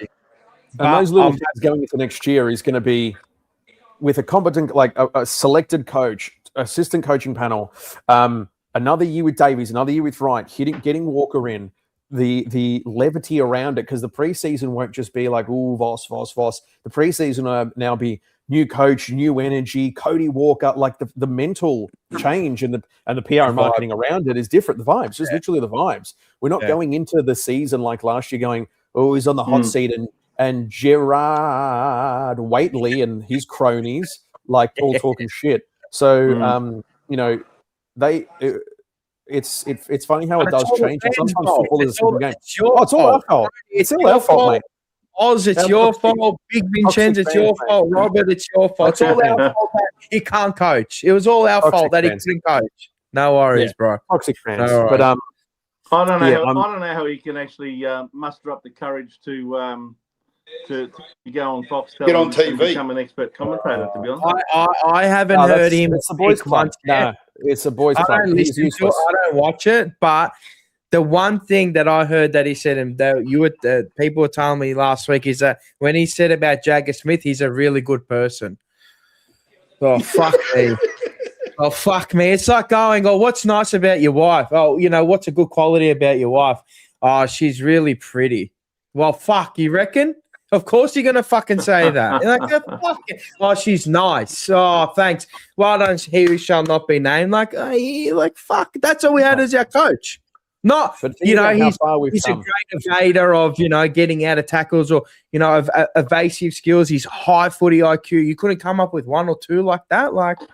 But Mars, do you see the consequences that can happen to a club because one egomaniac who wants a big name as his senior coach makes a captain's call to override the recommendation of his own subcommittee who was in charge of appointing that coach? Do you see how one person's bloody narcissistic nature can fuck the club for 5 years? Oh, mate, I know we've been talking from the same book, same page for 5 years, Vince. Now we're finally rid of all that shit, and now that Voss is gone, we've seen how we can move forward and how we've moved forward. There's a burning rays of sunshine. I.e. Taylor Byrne. But it's a confidence game. It's a confidence game. Like, these are 18 to even, like, let's be honest, 25 is still young, mate. 30 is still young, 40 still. But looking at these, they're still kids at the end of the day, and that it really shows that confidence, right? And going into work every day. And I know, like, we sit there and 100%, like, if we were playing for Carlton, it'd be the greatest day of our lives every day. But looking at some of these kids, it's a job, and going into that environment day in, day out, it does play because we put 20, 30, 40% on top when it's bad, and we put extra mayo when it's good. So being able to look at the growth of Billy Wilson, Dean, even Cowan. I sat here after that. I reckon it was that Brisbane game. Vincenzo was on as well. And it's like, what the hell is Cowan? Cowan was a tweener. And I remember saying that. And that confidence change, that structural change, being able to not have 18 men behind the ball and being able to elongate the ground, play with width, give confidence. Look at that. Cowan's now like, wow, that is a defensive general there. That is a third ball who's putting his head over the ball to show it. We use Cowan like Marcus Winhager as a tagger on Isaiah Wagger. Yes. And another successful thing that I've seen, and you see this with McRae and other successful teams, the system is pretty good when you can plug in a Dirksen, you can plug in the second and third order players. And guess what? They know their role, they know what to play, and they have the confidence to play it. Has Dirksen stuffed up a couple of times? Yeah, sure. But the contested marks he's taken, the intercepts he's made, the energy he's shown, that is what you want to encourage and you want to bring into the club. And that's where we haven't seen that for ages, where we always relied on the stars. Oh, no, Cripps has had a down one. It's all over. Oh, no, Walsh. Cripps and Walsh didn't do too much tonight in terms of their lofty standards. But this is why I like to see game for the year. But this is why I like to see the system, because those second, third order players are coming in and being able to impact, make decisions, take the game on, and fit in, which show and that's an in-game change. That's an in-season change. What happens when you see that over a preseason? Voss always talked about training standards and we've improved bullshit. Look at what Fraser's been able to do with normal, regular in-season training, let alone full season blocks. So Crazy. Yeah, on the crazy. run, right? So that's what I like to Yeah. see. And seeing Ainsworth, Florence, and Haywood really just take it by the scruff of the neck, and hearing reports that the culture has changed because of those types of older guys. They're not star fuckers. They're not, and that's what Carlton have been. They are good, solid, 200 game plus players that have high work ethic and high standards, and it just goes to show, like, wow, you actually focus on the good, you focus on structure, you focus on what actually matters and how it's a champion team rather than a team of champions. And it's just great to see, like, Lord coming in, he played his trade, he's an inside mid. Is he going to get that inside mid time? No, but guess what, playing off the wing there, putting his head over it. Does Ollie even have Ollie's not guaranteed? See, first round pick Ollie Hollins is not guaranteed a walk up start every time now. No. Right? So, like, even Lewis Young, like, we shit on Lewis Young, but I love him. Leave two jumper Lewis. I love him. Look at him come in to be able to play the role. Second ruck, forward, back, playing the role. He's the best value for money spare parts player in the league, I reckon, Lewis Young. Yeah, can plug him in anywhere. He's a nothing merchant. You can string him up forward and down back and in the ruck, as you said. It's just so anti-Carlton. Just seeing some of these actually playing Billy Wilson. We sat here at the start of the year. He had a hot spot in his foot. I was like, no, here we go. Injury again. And they actually played him. And as he's gotten better and better and slicker, he hits low, flat kicks. He's got a bit of pace behind him. And wow, he's 21. Look at that. Instead of just rinsing Sard again and again and again, who just goes to his left, gets in trouble, kicks it high. Sard's going to be playing at West Coburg till he's 40 for cashies, and we're not going to see him again. And that's rightly so, because that's where, and we saw it the last couple of years where these kids weren't getting played and we're playing the same old names. And look what happens when you do play the names, and look when you do play the kids, and look what happens when you make the older guys like the Akers, like those guys actually earn their spot back. Wow, Zach Williams nowhere to be seen, bro. Don't nowhere to be seen. Balenciaga nowhere to be seen. Amazing. So this is where, like, there seems to be, with Fraser and this cohort and Davies, integrity in selection, integrity in match committee, and actually some form of standards. Hallelujah. Yeah, I know. Amazing. Look, I've got to say one thing there. Years. Yeah, one thing there. I think when you talk about next year and whoever the coach may be, it's got to be Josh Fraser. I'm telling you, it's got to be Josh Fraser, because this guy's been there from the start this year. He's kept in the shadows. And now, when he was given his chance, he's been able to implement what he wanted. They're not just, it's not, people talk about the Teague thing. You got to remember, in 2000, when Teague took over, we were starved of success. Starved. We were real bad under Bolton. So as soon as Teague won a few games, we went crazy. People went crazy because we hadn't seen nothing it was real dire under Bolton. Do you know what I mean? But this time, we've seen success. You know what I mean? This is not just a jump on the Fraser thing. We've been standoffish. No one's been giving him the job yet. And we've been waiting. And the poor guy, he hasn't been getting his dues either, to the extent like, everyone said, give him the job. Everyone's been saying, no, hang on. Because of Teague, no, we're going to go through, and we have to go through a process. The best thing we're doing is that we went through a process. But there is no way in the world that this guy should have the Teague disaster hanged on his head. That he should have. I agree. Because Teague won 5 out of his first 6 and then lost, and we signed him up, and he went and lost 4 out of the next 5. Yeah, he ended up with 6 wins and 5 losses. 5 losses, correct. Out of the remaining 11 games of the But all his wins were straight away. All his wins were straight away. Yeah. This guy's not doing that. This guy is beating good and bad teams. And I'm sorry, that Hawthorn loss, that weather, God knows what happened in that first half. I don't care. That was real disappointing to see that weather, because I think it really put us off more than what it did Hawthorn. And the Collingwood one, when you lose Mackay in 5 minutes and then Chera in the second quarter, it affected us big time. Yeah.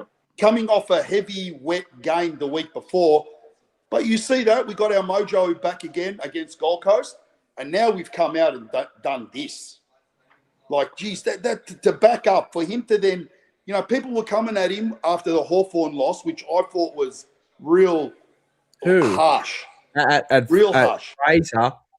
Yeah, they were coming at Fraser after the Hawthorn loss. You know, people saying, "Oh, is the streak's over?" and What do you whatnot. want?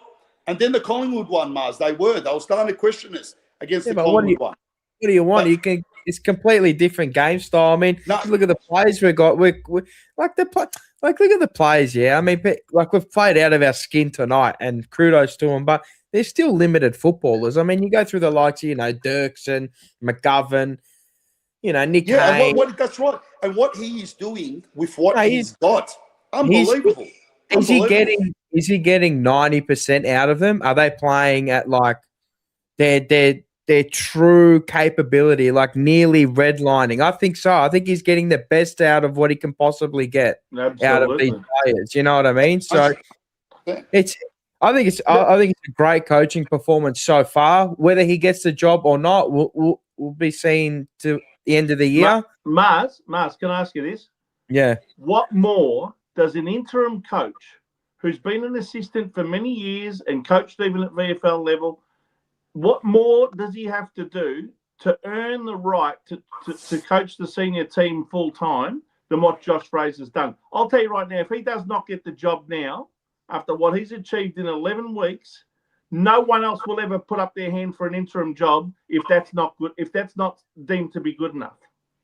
He still has to put his presentation of how it looks in the next couple of years, like few years, but the next 5 years. He's got 11 games ahead of these other guys, ahead of James Graham, who's never coached a senior game, James Kelly, Daniel Jones, Corey Enright. all What's of he doing these at people St have Kilda? never coached before. What's Corey Enright? He's second in charge of St Kilda. What the hell's going on there? Corey Enright, another one, right? They've never coached before. He's got a sample size here of half a season, 11 games. No, and he's got 9 wins and a big scalp. And one of the hardest clubs to coach as well. Two big scalps. Yeah. Geelong, Or one of the hardest clubs. They're 2 big scalps. I like the way one of the hardest clubs in the land to coach. And that's one thing that I think they'll be thinking about with. Oh, thank you, Seba. Big Seba, $2.99. Tony Barone, what a man! Now go right ahead.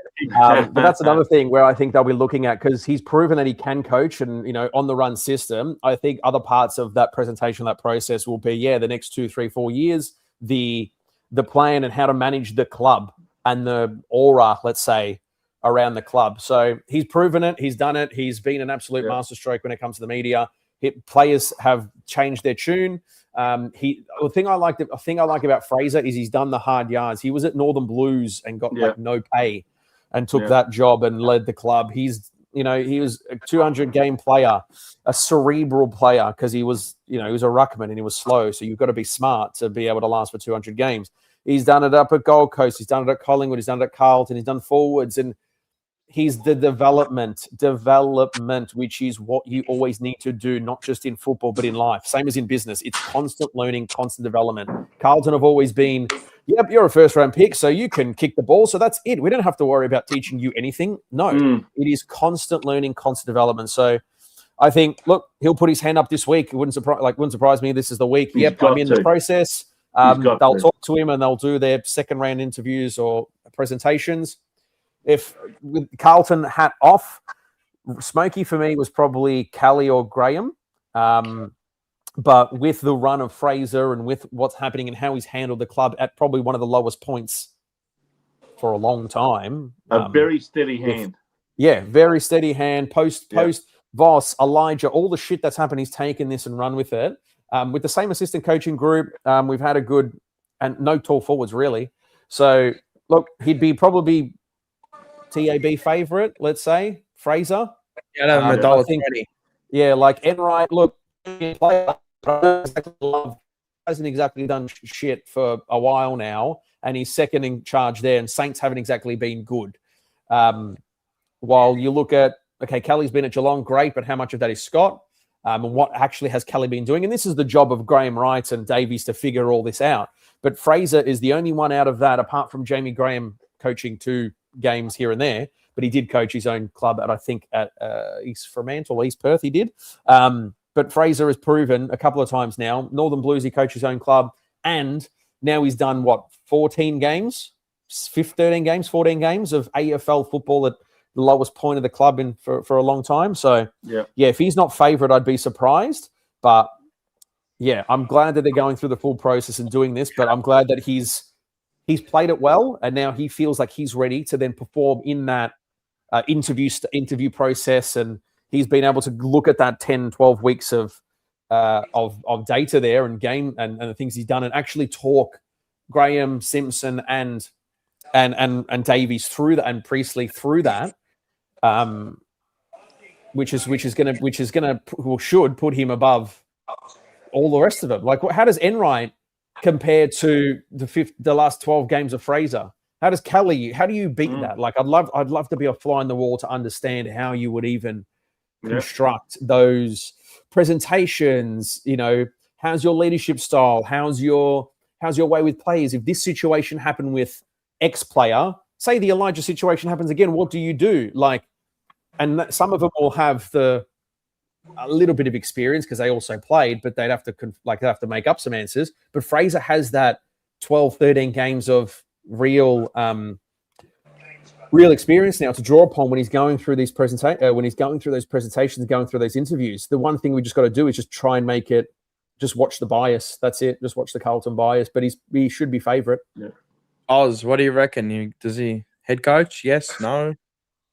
Or would you like He should go through the process. Yeah, he should definitely go through the process to coach Carlton. Yeah. Josh Fraser. Yeah, I agree. I definitely agree. It's time to go. All right, I appreciate it, Oz. As well, appreciate everything you do as well. Yes. A couple of our interstate viewers, I'd like to give a quick shout out to. Yeah, Kevin Carboni in Adelaide and Kirk Meyer in Perth. G'day, boys, and hope you're enjoying yet another emergency meeting and enjoyed the win tonight. There is a presser. I don't know if you want to watch it together. If you want to watch it, we'll just do it. This is it's part of Sacrosanct in emergency meeting. So if we're going to do all of He Who Shall Not Be Named, we must do all of well, I haven't watched all of them on here, but let's do good old Jockey Fraser's. Let me get it up. Sorry. Yeah. There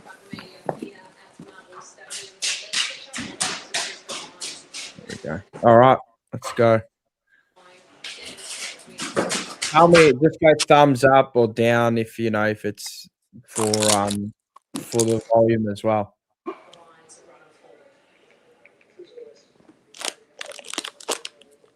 There we go again. It's just like eating. I haven't got any volume. Hold on, give me a sec. Let me just put it. I gotta go higher. Where the fuck's my volume rocker thing? Oh no, I'm in the wrong thing, Mars. You idiot. Usually I got my own volume thing, so I could just slide it up.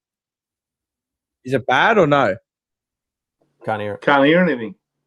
All right, give me a second. Let me just go on to the other one. Trainer. All right, let me go back to this and then But yeah, before I get onto that, I wanted to go through the due processes and Vince, they have to go through the due processes. I mean, you can't. Absolutely. You know, that's what we wanted from them, so we have to ask them to do what we asked of them.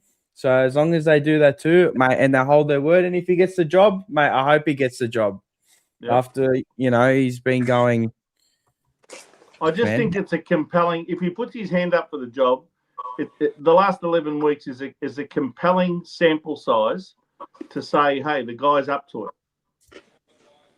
Yeah, I agree. But we don't know. We don't know what they're going to decide. So all I'm saying is it's going to be a very brave committee or a brave president and CEO to appoint anyone else if Josh actually puts his hand up for the job, because you're taking a massive risk on that person. If it doesn't work out with them, boy, oh boy, you're going to hear about it from the fans. You wouldn't want to lose the players as well. Yeah, and that's a good point, Rob. Yeah. Especially the young ones coming through, they've responded to him. Yeah. You bring in someone and all of a sudden... They've all improved. They've all improved ever since he took over. Every single player has improved. All right. You'll be able to hear him now. I'm going to put it on mute. some complementary football from our boys, and that's better. Phases linking together pretty well. I think Brisbane, we know the quality of Brisbane and how good they've been for a long period of time, and sometimes you can have these nights where you're marginally off, and we can't necessarily control that, but what we can control is the plan that we had going into the game, what we wanted to take away from them, but then what we wanted to bring as well. So by and large, it was pretty consistent over 4 quarters, but yeah, there were still moments in the game where I thought we probably left some chances out there and maybe didn't quite defend the way we wanted to, but it's an imperfect game. You're trying to chase consistency, and the best teams will challenge you. So pleasing result overall. I think it was an equal VFL AFL record, 16 individual goal kickers tonight. It must be really pleasing for you. Yeah, it is. It's look, we've spoken a lot about team first and being really predictable in our offense and those sorts of things, and our players are buying into that, and we're acknowledging that just as much as we're acknowledging the person kicking the goal. And it's not only that, like, that's encouraging to hear the spread of goal kickers, but the spread of players taking their opportunities defensively and buying into that side of the game is equally as important for us. I thought we defended the ground pretty well tonight as a unit. How much of a motivation tonight was the skipper's 250 and also Canes? We spoke about it during the week and pre-game. I'd love to think that the win wasn't just the emotion of that, but it was more the process that we've been tipping into over 10 or 11 weeks now. But with that said, both players, Gripper and Hainsey, I think have huge standing amongst the group, and there would have been an awareness that if we could just take a little bit of what Gripper does and a little bit of what Hainsey brings, it's going to help us. Grips has probably carried this club for a long time. How fit he was it? He didn't have the best game of his career, but other guys were able to step up and really play the game as well. I think we're at a stage where we don't need him to be our best player each week. Not to say that he's not going to have games where he's influential, and he's had those games for us, but part of where we're going in terms of leaving his club in a better place is making sure that other players assume responsibility, and Cricket doesn't feel like he has to do everything. And I've spoken about this previously. I think he's doing an incredible job at empowering others around him and making others better. And sometimes that means his possession rate comes down, but it doesn't mean he's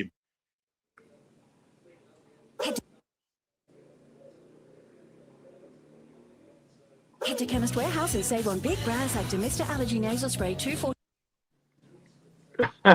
Okay, AFL, look at that. Fucking Chemist Warehouse. Piss them off. What's that going to pay for down at AFL House? How many lines will that pay for?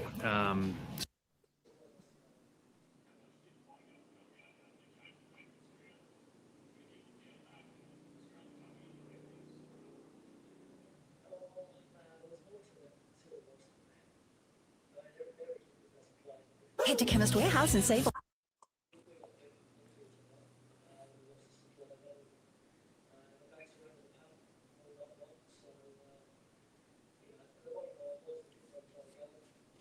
You there, Maz?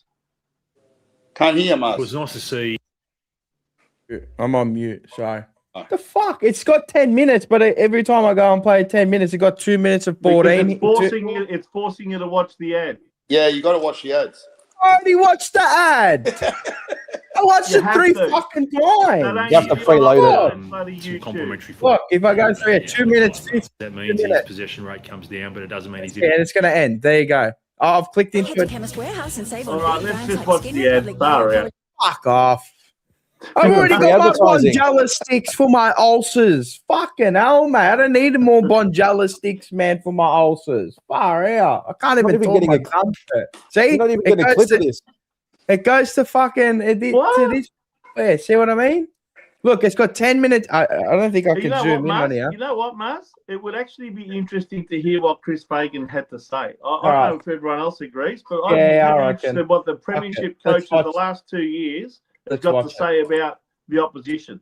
More than we're not doing Josh Fraser tonight. We've got 2 minutes. Here we go. He's already having a snooze. Yeah, let's watch it 6 minutes anyway. It's not even 6. It's got 6 minutes, but I'm only going to get 4 weeks. And tonight,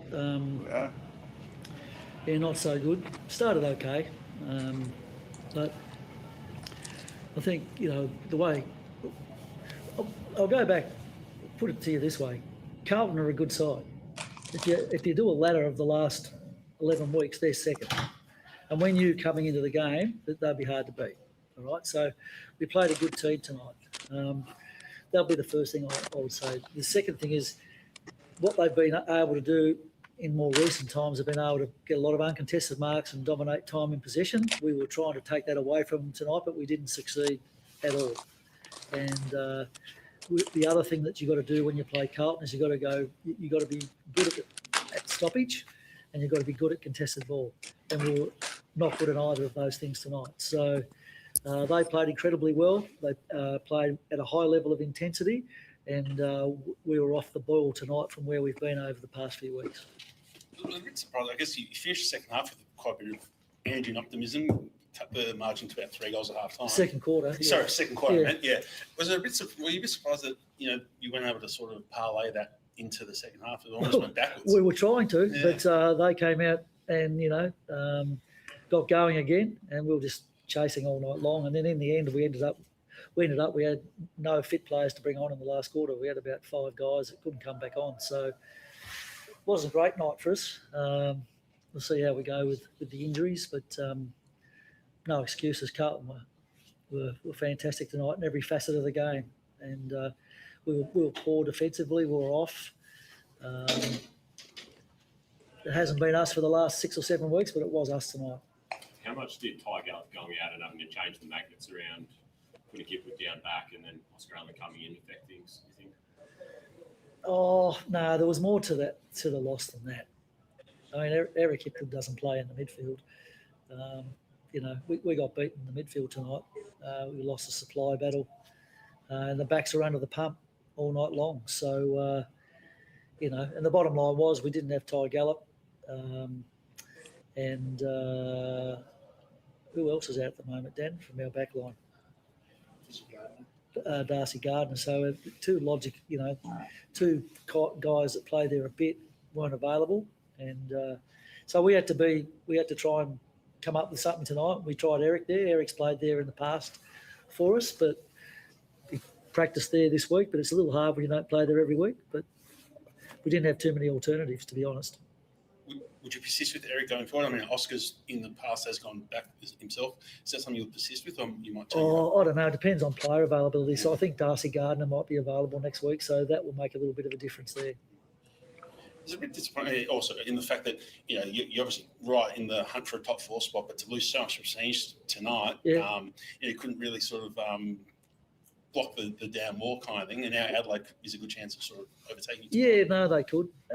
We couldn't do much about it. I mean, in the last quarter, we didn't have a player to bring back on the field, so we couldn't slow the game down. It was just difficult. The guys that were out there were tired. Carlton were running over the top of us. It was like your worst nightmare, but that's just the way it goes in footy sometimes.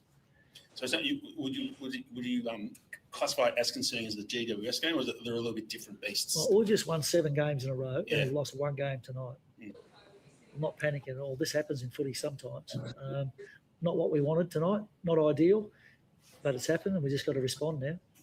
Speaking of the guys that didn't finish the game, Ryan Lester, is there any update on his shoulder? No, I can't give you any updates because these things, need to be scanned and all sorts of things. So I have no idea at this point in time. I know you want to know, but I'm not the doctor, and the game's finished 10 minutes. There it is. Why not? Well, that's what it went to. So it did the same thing. It did the exact same thing. He had like another minute or 2 left in his presser. But anyway, I mean, he wasn't unfazed, was he? He was pretty unfazed. Professional coach. He knows what it is. He's had his skin in the game for a while. He's seen 2 flags. I mean, we steamrolled them. They got steamrolled tonight. And I mean, hey, Fags, you ever concede 100 points 8 times this year, you've got issues. Have they conceded 100 points? 8 times? I agree. I think their defence is susceptible. Really. We've got the Vince internet of it may be because it's past 1 a.m. Yeah, that's why. You're back, Vince. Yeah, but you can speak again. They can hear you. Can you hear me or not? Yeah, I can hear. Oh, am I getting all frozen? Am I? Have I got... Nah. The am I speed back gets to throttled off peak 3G or something. Or Yeah. That's Andrew Dillon, Laura Kane, and what's his name? And Greg Swan. They're tapping into they're your all- internet feed. okay. Yeah. They're muzzling me again. They've had enough of you. They've had enough of you, Vince. Enough of what you have to say. But yeah, I mean, what else is he going to say? But 100 points again. They got fucking steamrolled tonight. I didn't know it was 8 times. Wow, Yeah, they okay. got that Hoyne that does all the stats for Fox Footy. He's that company. He Daniel said, Hoyne, in 100 years of stats, because I was talking about Brisbane, and he goes, in 100 years of doing stats, no one has won the grand final being outside the top 4 for lowest scores against. He goes, Brisbane's sitting at 10th. And he goes, I'm a stats man. They won't win the flag conceding that many points. Yeah, it's fair enough. I mean, that's the way they set up the ground as well, not just their back But six. this year, they've been conceding a lot of scores. They've also scored the second most in the league as well with 2,120. I think 21 points behind. They get into Sydney. shootouts. Yeah, they do get into shootouts. You don't want to be having shootouts, but look, if there's any team that can do it, it's them. But yeah, you don't want to be throwing away 100 points a week, which isn't the greatest. Far out. Yeah, like we're 100 points fewer than Brisbane over the year. We haven't been as strong a scorer. They've got 400 points on us in terms of scoring, but yeah, we're better defensively and conceded less than they. The way have. I think we contain the ground, we contain it better than they do. The system we have, and that was the Carlton tonight was the 4th highest score of the year at 154. Who would have been first? It would have been Sydney's 170, GWS 166 against Brisbane, and then Freo 155. I reckon the way they started off the game, they wanted a shootout. That's what they wanted. They wanted it to be a high-scoring game, and they backed themselves to beat us on that basis, and we smacked them. 6 goals in every single quarter. 6 in every quarter, and they scored, I think, 5 goals in the first, 4 in the second, 2 in the third, and none in the last. So they just got progressively worse, and we just kept consistent like a machine. We kicked 6 goals every quarter. See, in a shootout, I didn't have us. In a shootout, I didn't have us winning a game against this mob. Not in a shootout. Mars, it was our pressure. Every time they got the ball, there was 2 and 3 Carlton players harassing them and mauling them. They just didn't have time to think. Yeah, even though we lost the tap, he wasn't winning the tap, but we were getting the ball. That's why you were saying our mids did very well. They got their hands on the ball, even though Pito was losing the tap. So, and I think that just set us up. And this comes back to what I was saying last week. I think it was this week on the TJP on Tuesday. I was saying, and you don't need a champion ruckman. You just need to know how to read either ruckman. I mean, if you do your homework on both ruckman, or you just got smarter footballers, well, then you'll beat them anyway. But yeah, we walloped them in the middle. I mean, I think we're just more efficient than them in the middle, to be honest. I don't think our numbers weren't like, oh, fuck, we blew them away. Like George Hewitt had 33, but Will Ashcroft had 32. You know what I mean? Smith 29, Walsh 27, Lockie Neal had 26, and Dunkley 25. So, it wasn't like I think our disposal efficiency tonight was over 80%. Yeah. Crazy. Wow. Like, when's the last time that happened for a whole game? Carlton have anything close to 80% in the last 25 years. And the only 3 players under 70% were Harry Dean, Brody Kemp, and Pitternet at 66% each. And that's not terrible. Like Cripps is going at 72%. Like miracles are happening here. Blake Acres 82%, and he sometimes misses the barn door. So, but again, that comes down to structure, system, confidence, being switched on, knowing where to go, having a level ahead to then pick those players out and take those kicks. Being in the right position that is advantageous, so that the kicks don't have to be high loopy ones. That you're not being rushed because the system and the structures are there and were executed tonight to then allow that. Like, look at that. Hewitt, 88% DE. Walsh in one of his downer games, but like 89%. Billy Wilson, 89%. Lewis, 2. Jumper Young, not 89%. 90%. So 90%. And Cooper Lord at 96%. Was it one of those games where maybe they were off, but we were just everything that we did would just turn to gold? Like we could have missed tonight. Nothing was going to go wrong at any point of the game. Like after halftime. Yeah. It just felt like we're never going to miss. Even in the first quarter, I'm looking at us kick these guys on, but the way we created them, I'm going, okay. Would you guys agree that at halftime, when they got those last couple of goals of the second quarter, we thought, it was just cheapies at the wrong time. It was just cheapies at the wrong time. It's far more comfortable than 3.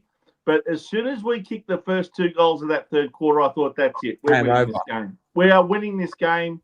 Not a question in my mind. We're winning it. In my brain, when the first 3 goals of the third quarter. In my brain, when we went to halftime, I mean, I said on the thing, I'm like, man, they kicked 2 cheap goals at the end of the quarter. I'm like, you let them back in a little bit, but purely on the game state that it was. Yeah. It was all right. See how we come out after halftime. If we can score a couple, or maybe if they kick 1 and we kick 1 or 2 against the run, against their run, we kicked 2 pretty quick goals in the third quarter. As soon as we kick them, I go on. Yeah. But that's the growth of the players. That's the growth of the club. 100%. Because they're sitting here in round 3, 4, 5, going, yep, another first 15-second goal, 15 goal in the first 15 seconds. Yeah. And again, we've copped goals in the last 2 minutes, and away we go. But that how many times did that happen? To the growth. Yeah. How many times that used to happen? After halftime, goal straight away. After quarter time, goal straight away. It's like quarter 30 seconds, they cost great. Bang. So this is with that growth to be able to then learn from that, make the in-game adjustments, and then not get down on that, and then go again and win it at source, and go again. And the center clearance was a great. Like it was a really free-flowing game. That from the start, like both teams had 40 tackles apiece. But Carlton had 100 more fairly touches, low, 40 more marks. Yeah, it is. Like in the game at Marvel against. Both teams have their inside midfield brutes. You've got both Ashcroft, Dunkley, Neal. We've got Cripps, Hewitt, Walsh, and Smith. So it's not like it's not like both teams are light on the inside game. But yeah, both was very open, very very free flowing. But they would have loved the shootout because they would expect or knew they had more firepower than us. But and that's what I was thinking. Oh, fuck. The pressure. And this is where you think, okay, the typical way Carlton will get back into that is to make it a bit of a slog, which is what Richmond and Essendon and those lower teams have done to us. We do to them because Brisbane are a higher level than us. But it was absolutely beautiful to see the pressure, to see the short chips, to see just the two-way running and making options. Jagger Smith's quick hands. Last week he dominated, but he only had 100 meters gained or something because it was very lateral. This week he had bloody 300 odd meters gained. And just seeing that, taking that next step, being that connector, being able to grow, and 330 meters gained from 29 touches at 97% efficiency. And it was, it was also a good spread because a lot of the mids played just short of 80%. So it was a good rotation, good mix, good spread. I think we beat. Go, Rob.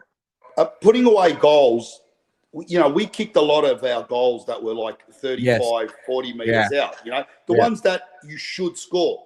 When someone kicks a point from 45 to 55, okay, 40. But we and this is where Kemp misses sitters. This week he put them away. The one, do you know what I mean? If he goes say 2 and 4, well, at certain times of the game when he was supposed to slot his ones and he didn't, where the game could turn quickly. Harry Mackay kicked 3 beautiful goals this time. He slots them all.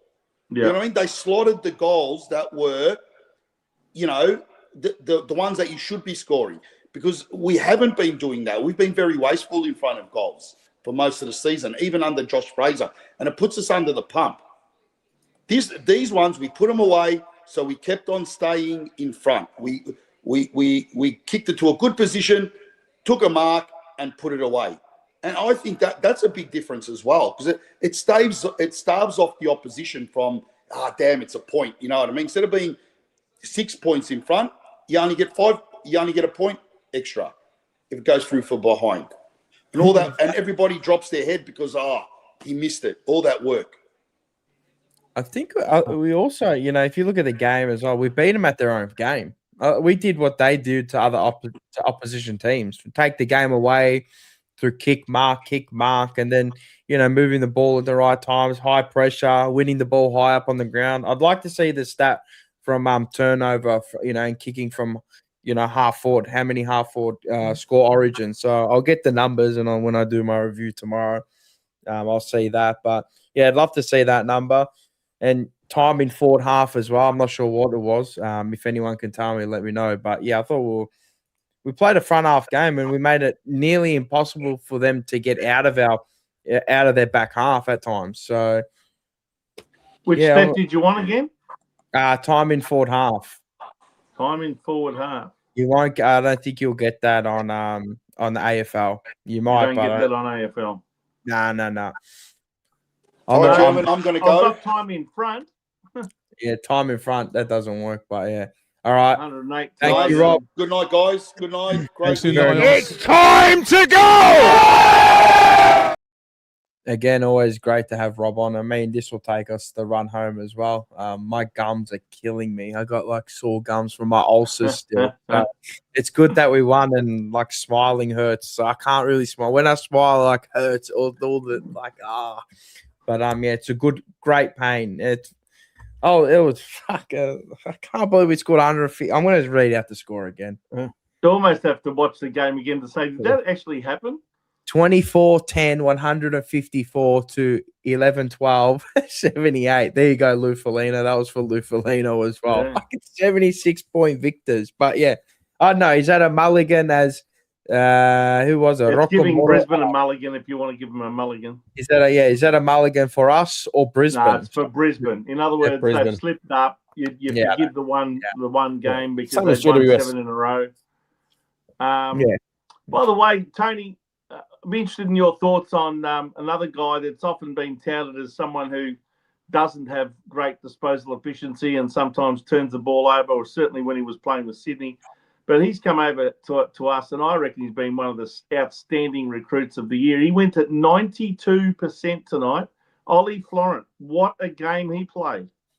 Yeah, and the dash and run off halfback. I know that Fox Footy during the week did a bit of a comparison of the recruits in his second half of the year, according to the champion data rankings have dropped off a bit. But looking at it in the game, the dash, the experience, the run off halfback, the drive, precision kicking now. Yeah, but we just know what we get with Florent. You're going to get a 6.5. You're going to get minimum 6.5, maybe 7 every week. Awesome. Yeah. And then there'll be times where he has an absolute bumper and kills it. While we had Williams when he was fit, or you had Sard, and you just had such fluctuations. Yeah. It's just bro, teams are made on those types. Oh yeah, and this is where the Ollie Hollands move has that it has negatively impacted his career, because when he started out, he was a great winger. And then Voss decided to put him to halfback and force him in there for a couple of years. And now look what's happened. So, Ollie Florent, that type of seniority, 200 games, good culture. You know what you get. You're going to get that high level of standard, which is what this club lacks. And that's what I like from Ainsworth and Florent and Hayward. And to be honest, I hope that we add another, because we'll have another clean out of 10 to 12 players. Yeah. But you replace Fogarty with another 200-game player who is from a similar Florent or Hayward. You replace that, probably similar money, to be honest. But look at what they can do inside the club, inside the walls. When someone's going a bit off track, hey, this is how we did it at Sydney. And adding more and more of that talent, adding more and more of that strong culture in them. And you always need the depth. You always need to keep growing. And now that we don't have the cap problems, as long as we don't sign Joel Fardy-Amadi, we'll be all right and maintain that cap, because we clear 1.4 million of Zach Williams this year, and we'll be hard on, like they rightly so did with Motlop and McGovern. They'll be hard on players again. So we'll clear out the cap. We'll get a few more of those players, but you can just see the difference that those senior players from good clubs make. And it took them a while to get going, but the consistency that Florent's shown versus the boom or bust of Adam Sard, you're taking Florent every day of the week. Well, to see what our list manager Nick Austin did in getting these players to Carlton in exchange for, the Charlie Curnows who wanted to leave, and players like that, Jack Silvani. I mean, were they a bit hasty, do you reckon, in getting rid of Nick Austin when they also on the same day that Michael Voss resigned as well? I mean, he clearly was sacked because even though the press release came out and said that he announced his resignation. I mean, he was looking at taking legal action. So I'd say to you that he was definitely sacked. Now, was that a bit premature, considering how some of these players have since played under? No, because we're looking at it in hindsight. Under Josh Fraser?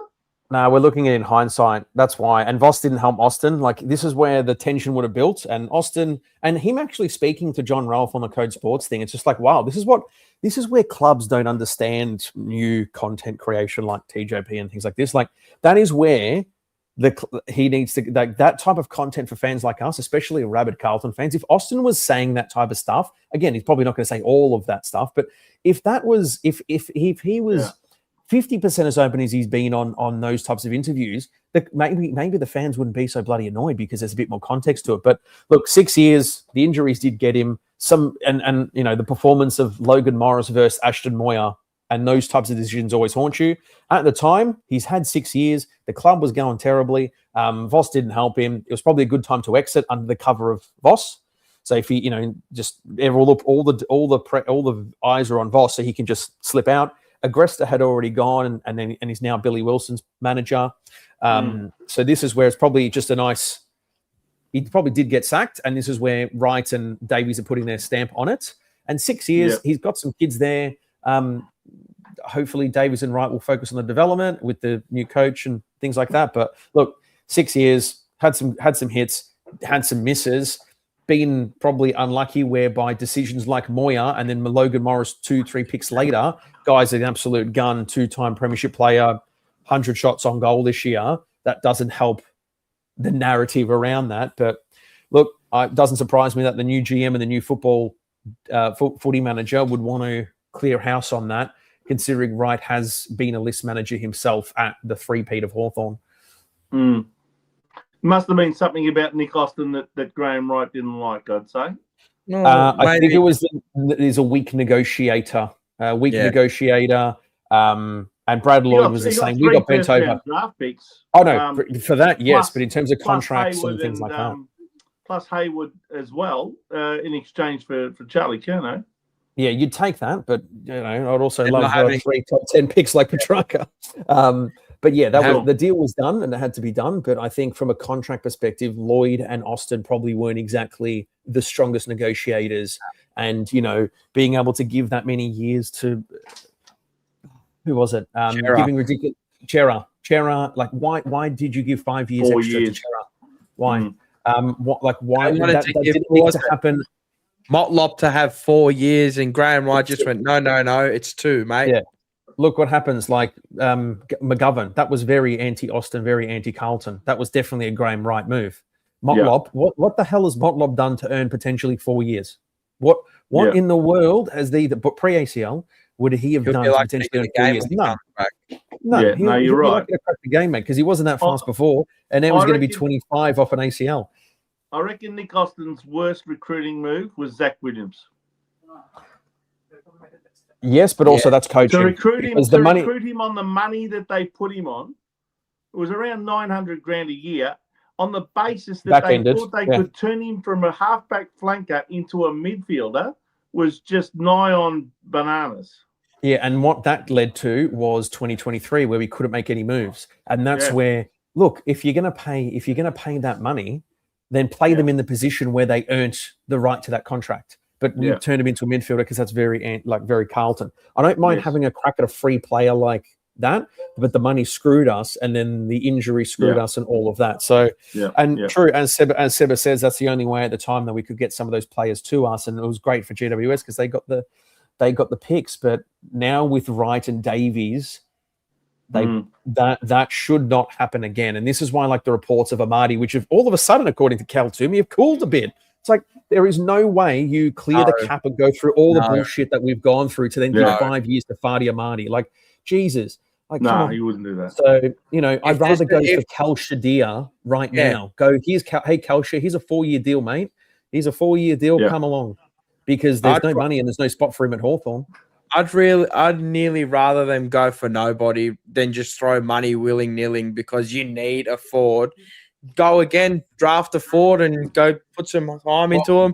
Go get a ruckman, sit Mackay back up forward and do what you're meant to get paid for. That's why you're paid Yeah. $1.1 and then million. go after Noah Anderson next year. He's a restricted Yeah. free agent. This is where you look at it over 2, 3, 4, 5-year cycles, and the media is always going to be sensationalized to be like, yeah, you need a key forward. And you know what we do? We're some of the worst. We know right? we do. Yeah, we know we do. But I'd rather throw the stumps at Hogan for nothing, or a Wilmer or an Ollie Lord or something like that for cheap, to then fill that stopgap rather than give 5 years to Amadi. And at over $1 million, $1.2 million a year. Ridiculous, mate. Hogan will play for free, mate. Hogan will play for free. You could probably get Ollie Lord for nothing from Port Adelaide. There's been talks of Will McLaughlin from Brisbane, but he's more of a medium forward.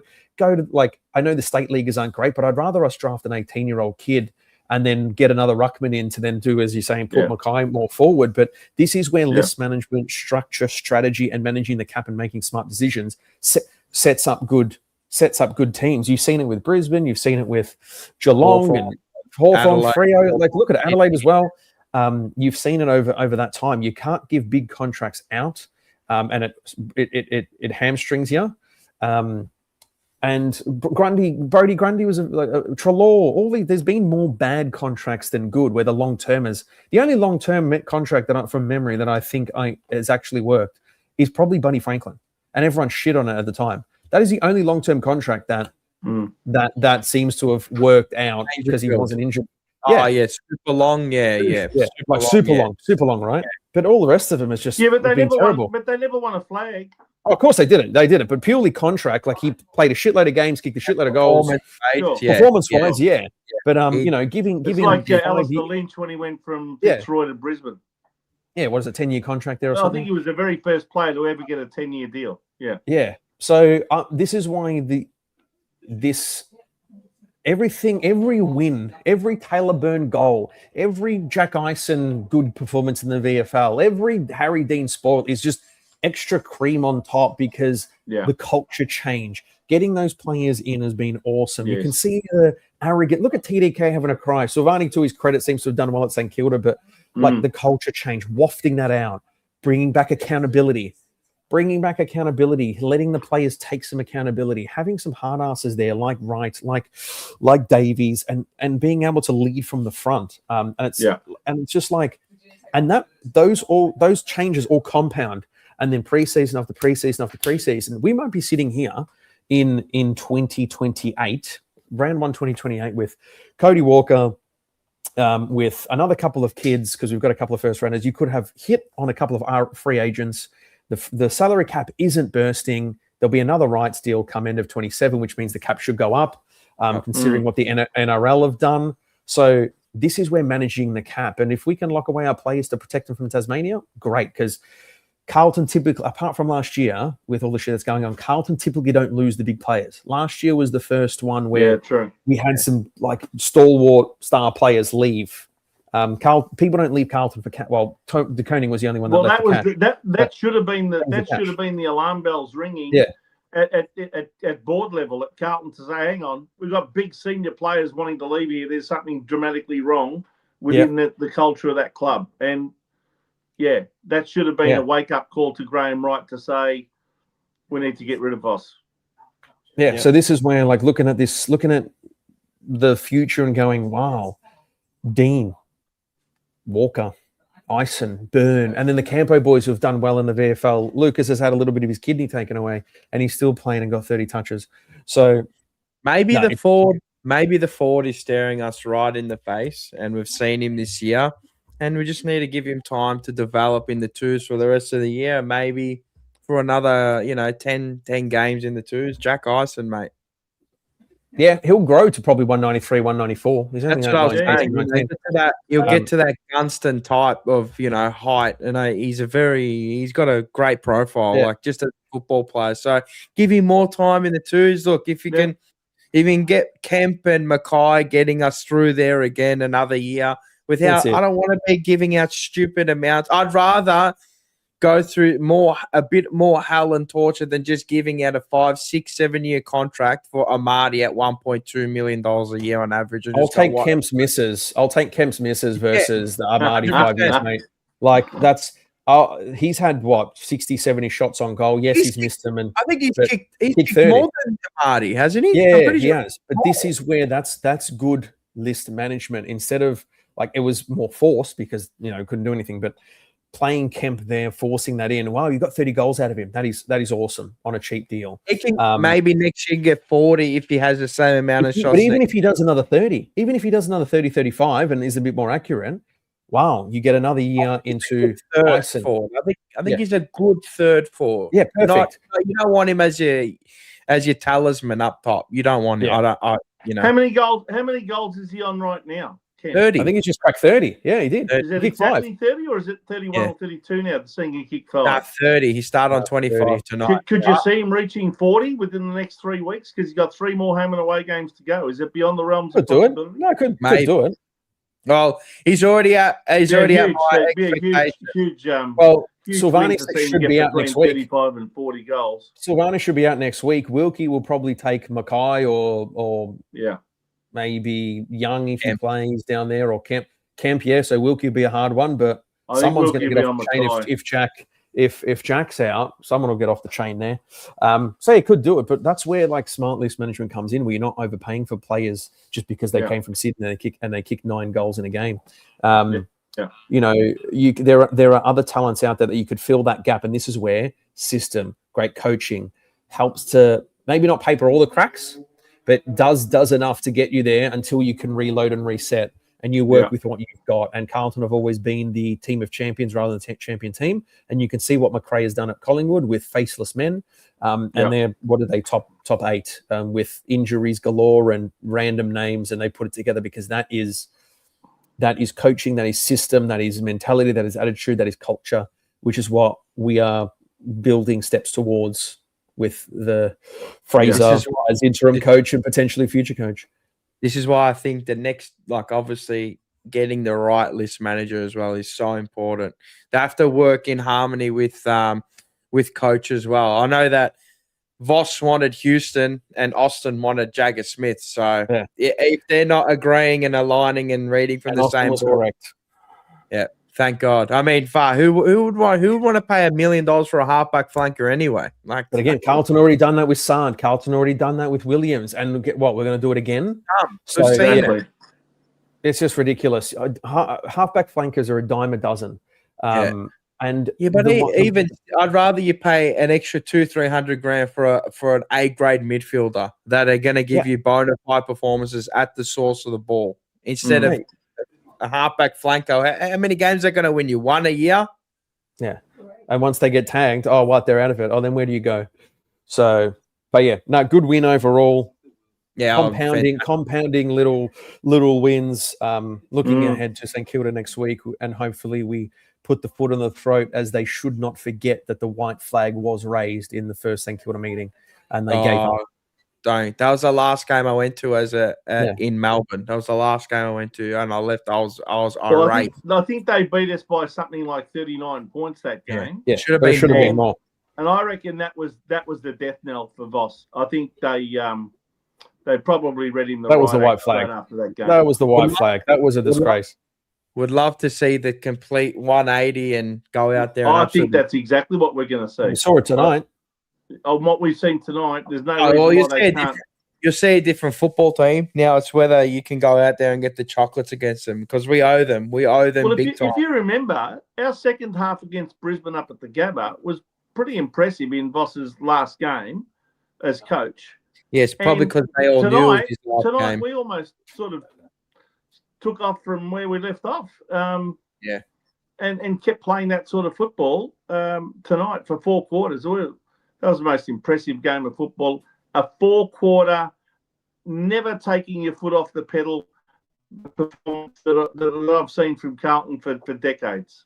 In the great words of Rex Hunt, a destroyation. That's what it was. It was Destroyation. Destroyation. Yes. This was he who shall not be named in the coach's box every night. Oh, mate, doing homework. Oh, go do this. King in the castle. That was King of him the every single time in the coach's box. While he's sitting on the stairs. Yeah, and he's saying, What a Jacob pleasure. Smith is a really good person, as his qualities as a footballer. Fantastic. Thanks, champion. But anyway, look, and we're going to love you and leave you. My gums are killing me, right? My gums are killing me. Tony Baroni, I appreciate you coming on again all the way from Thank you, boys. Thank you. Big Vincenz. Before we get into your segue into your Blue Sundays, we do have on the 19th, big day out, you'll see Andrew Walker, Cody Walker, first ever interview stand up. So we'll have him there. Rhys-Jones will be there, and Ryan Houlihan. So we've got 4 big ones. Catering all day. There'll be drinks flowing. The prelims will be showing. Is Rocco going to be there? Yeah, Rocco will be there. Obviously, he's going to be there. All of us will be there. Before I get into you, Vince, just wait. I can see you like a fucking greyhound waiting to get out of the gate. Just wait, right? Like that, right? We also, we've got plenty of music going on as well. Handball competitions, prizes, will be merch and everything. Yeah, it's still tick. And yes, there will be the Monday Blues there as well. I'm forgetting something else. But, oh, wait, am I? Big Vincenz will be there. And Blue Sundays will be there. So go, take it away. Go.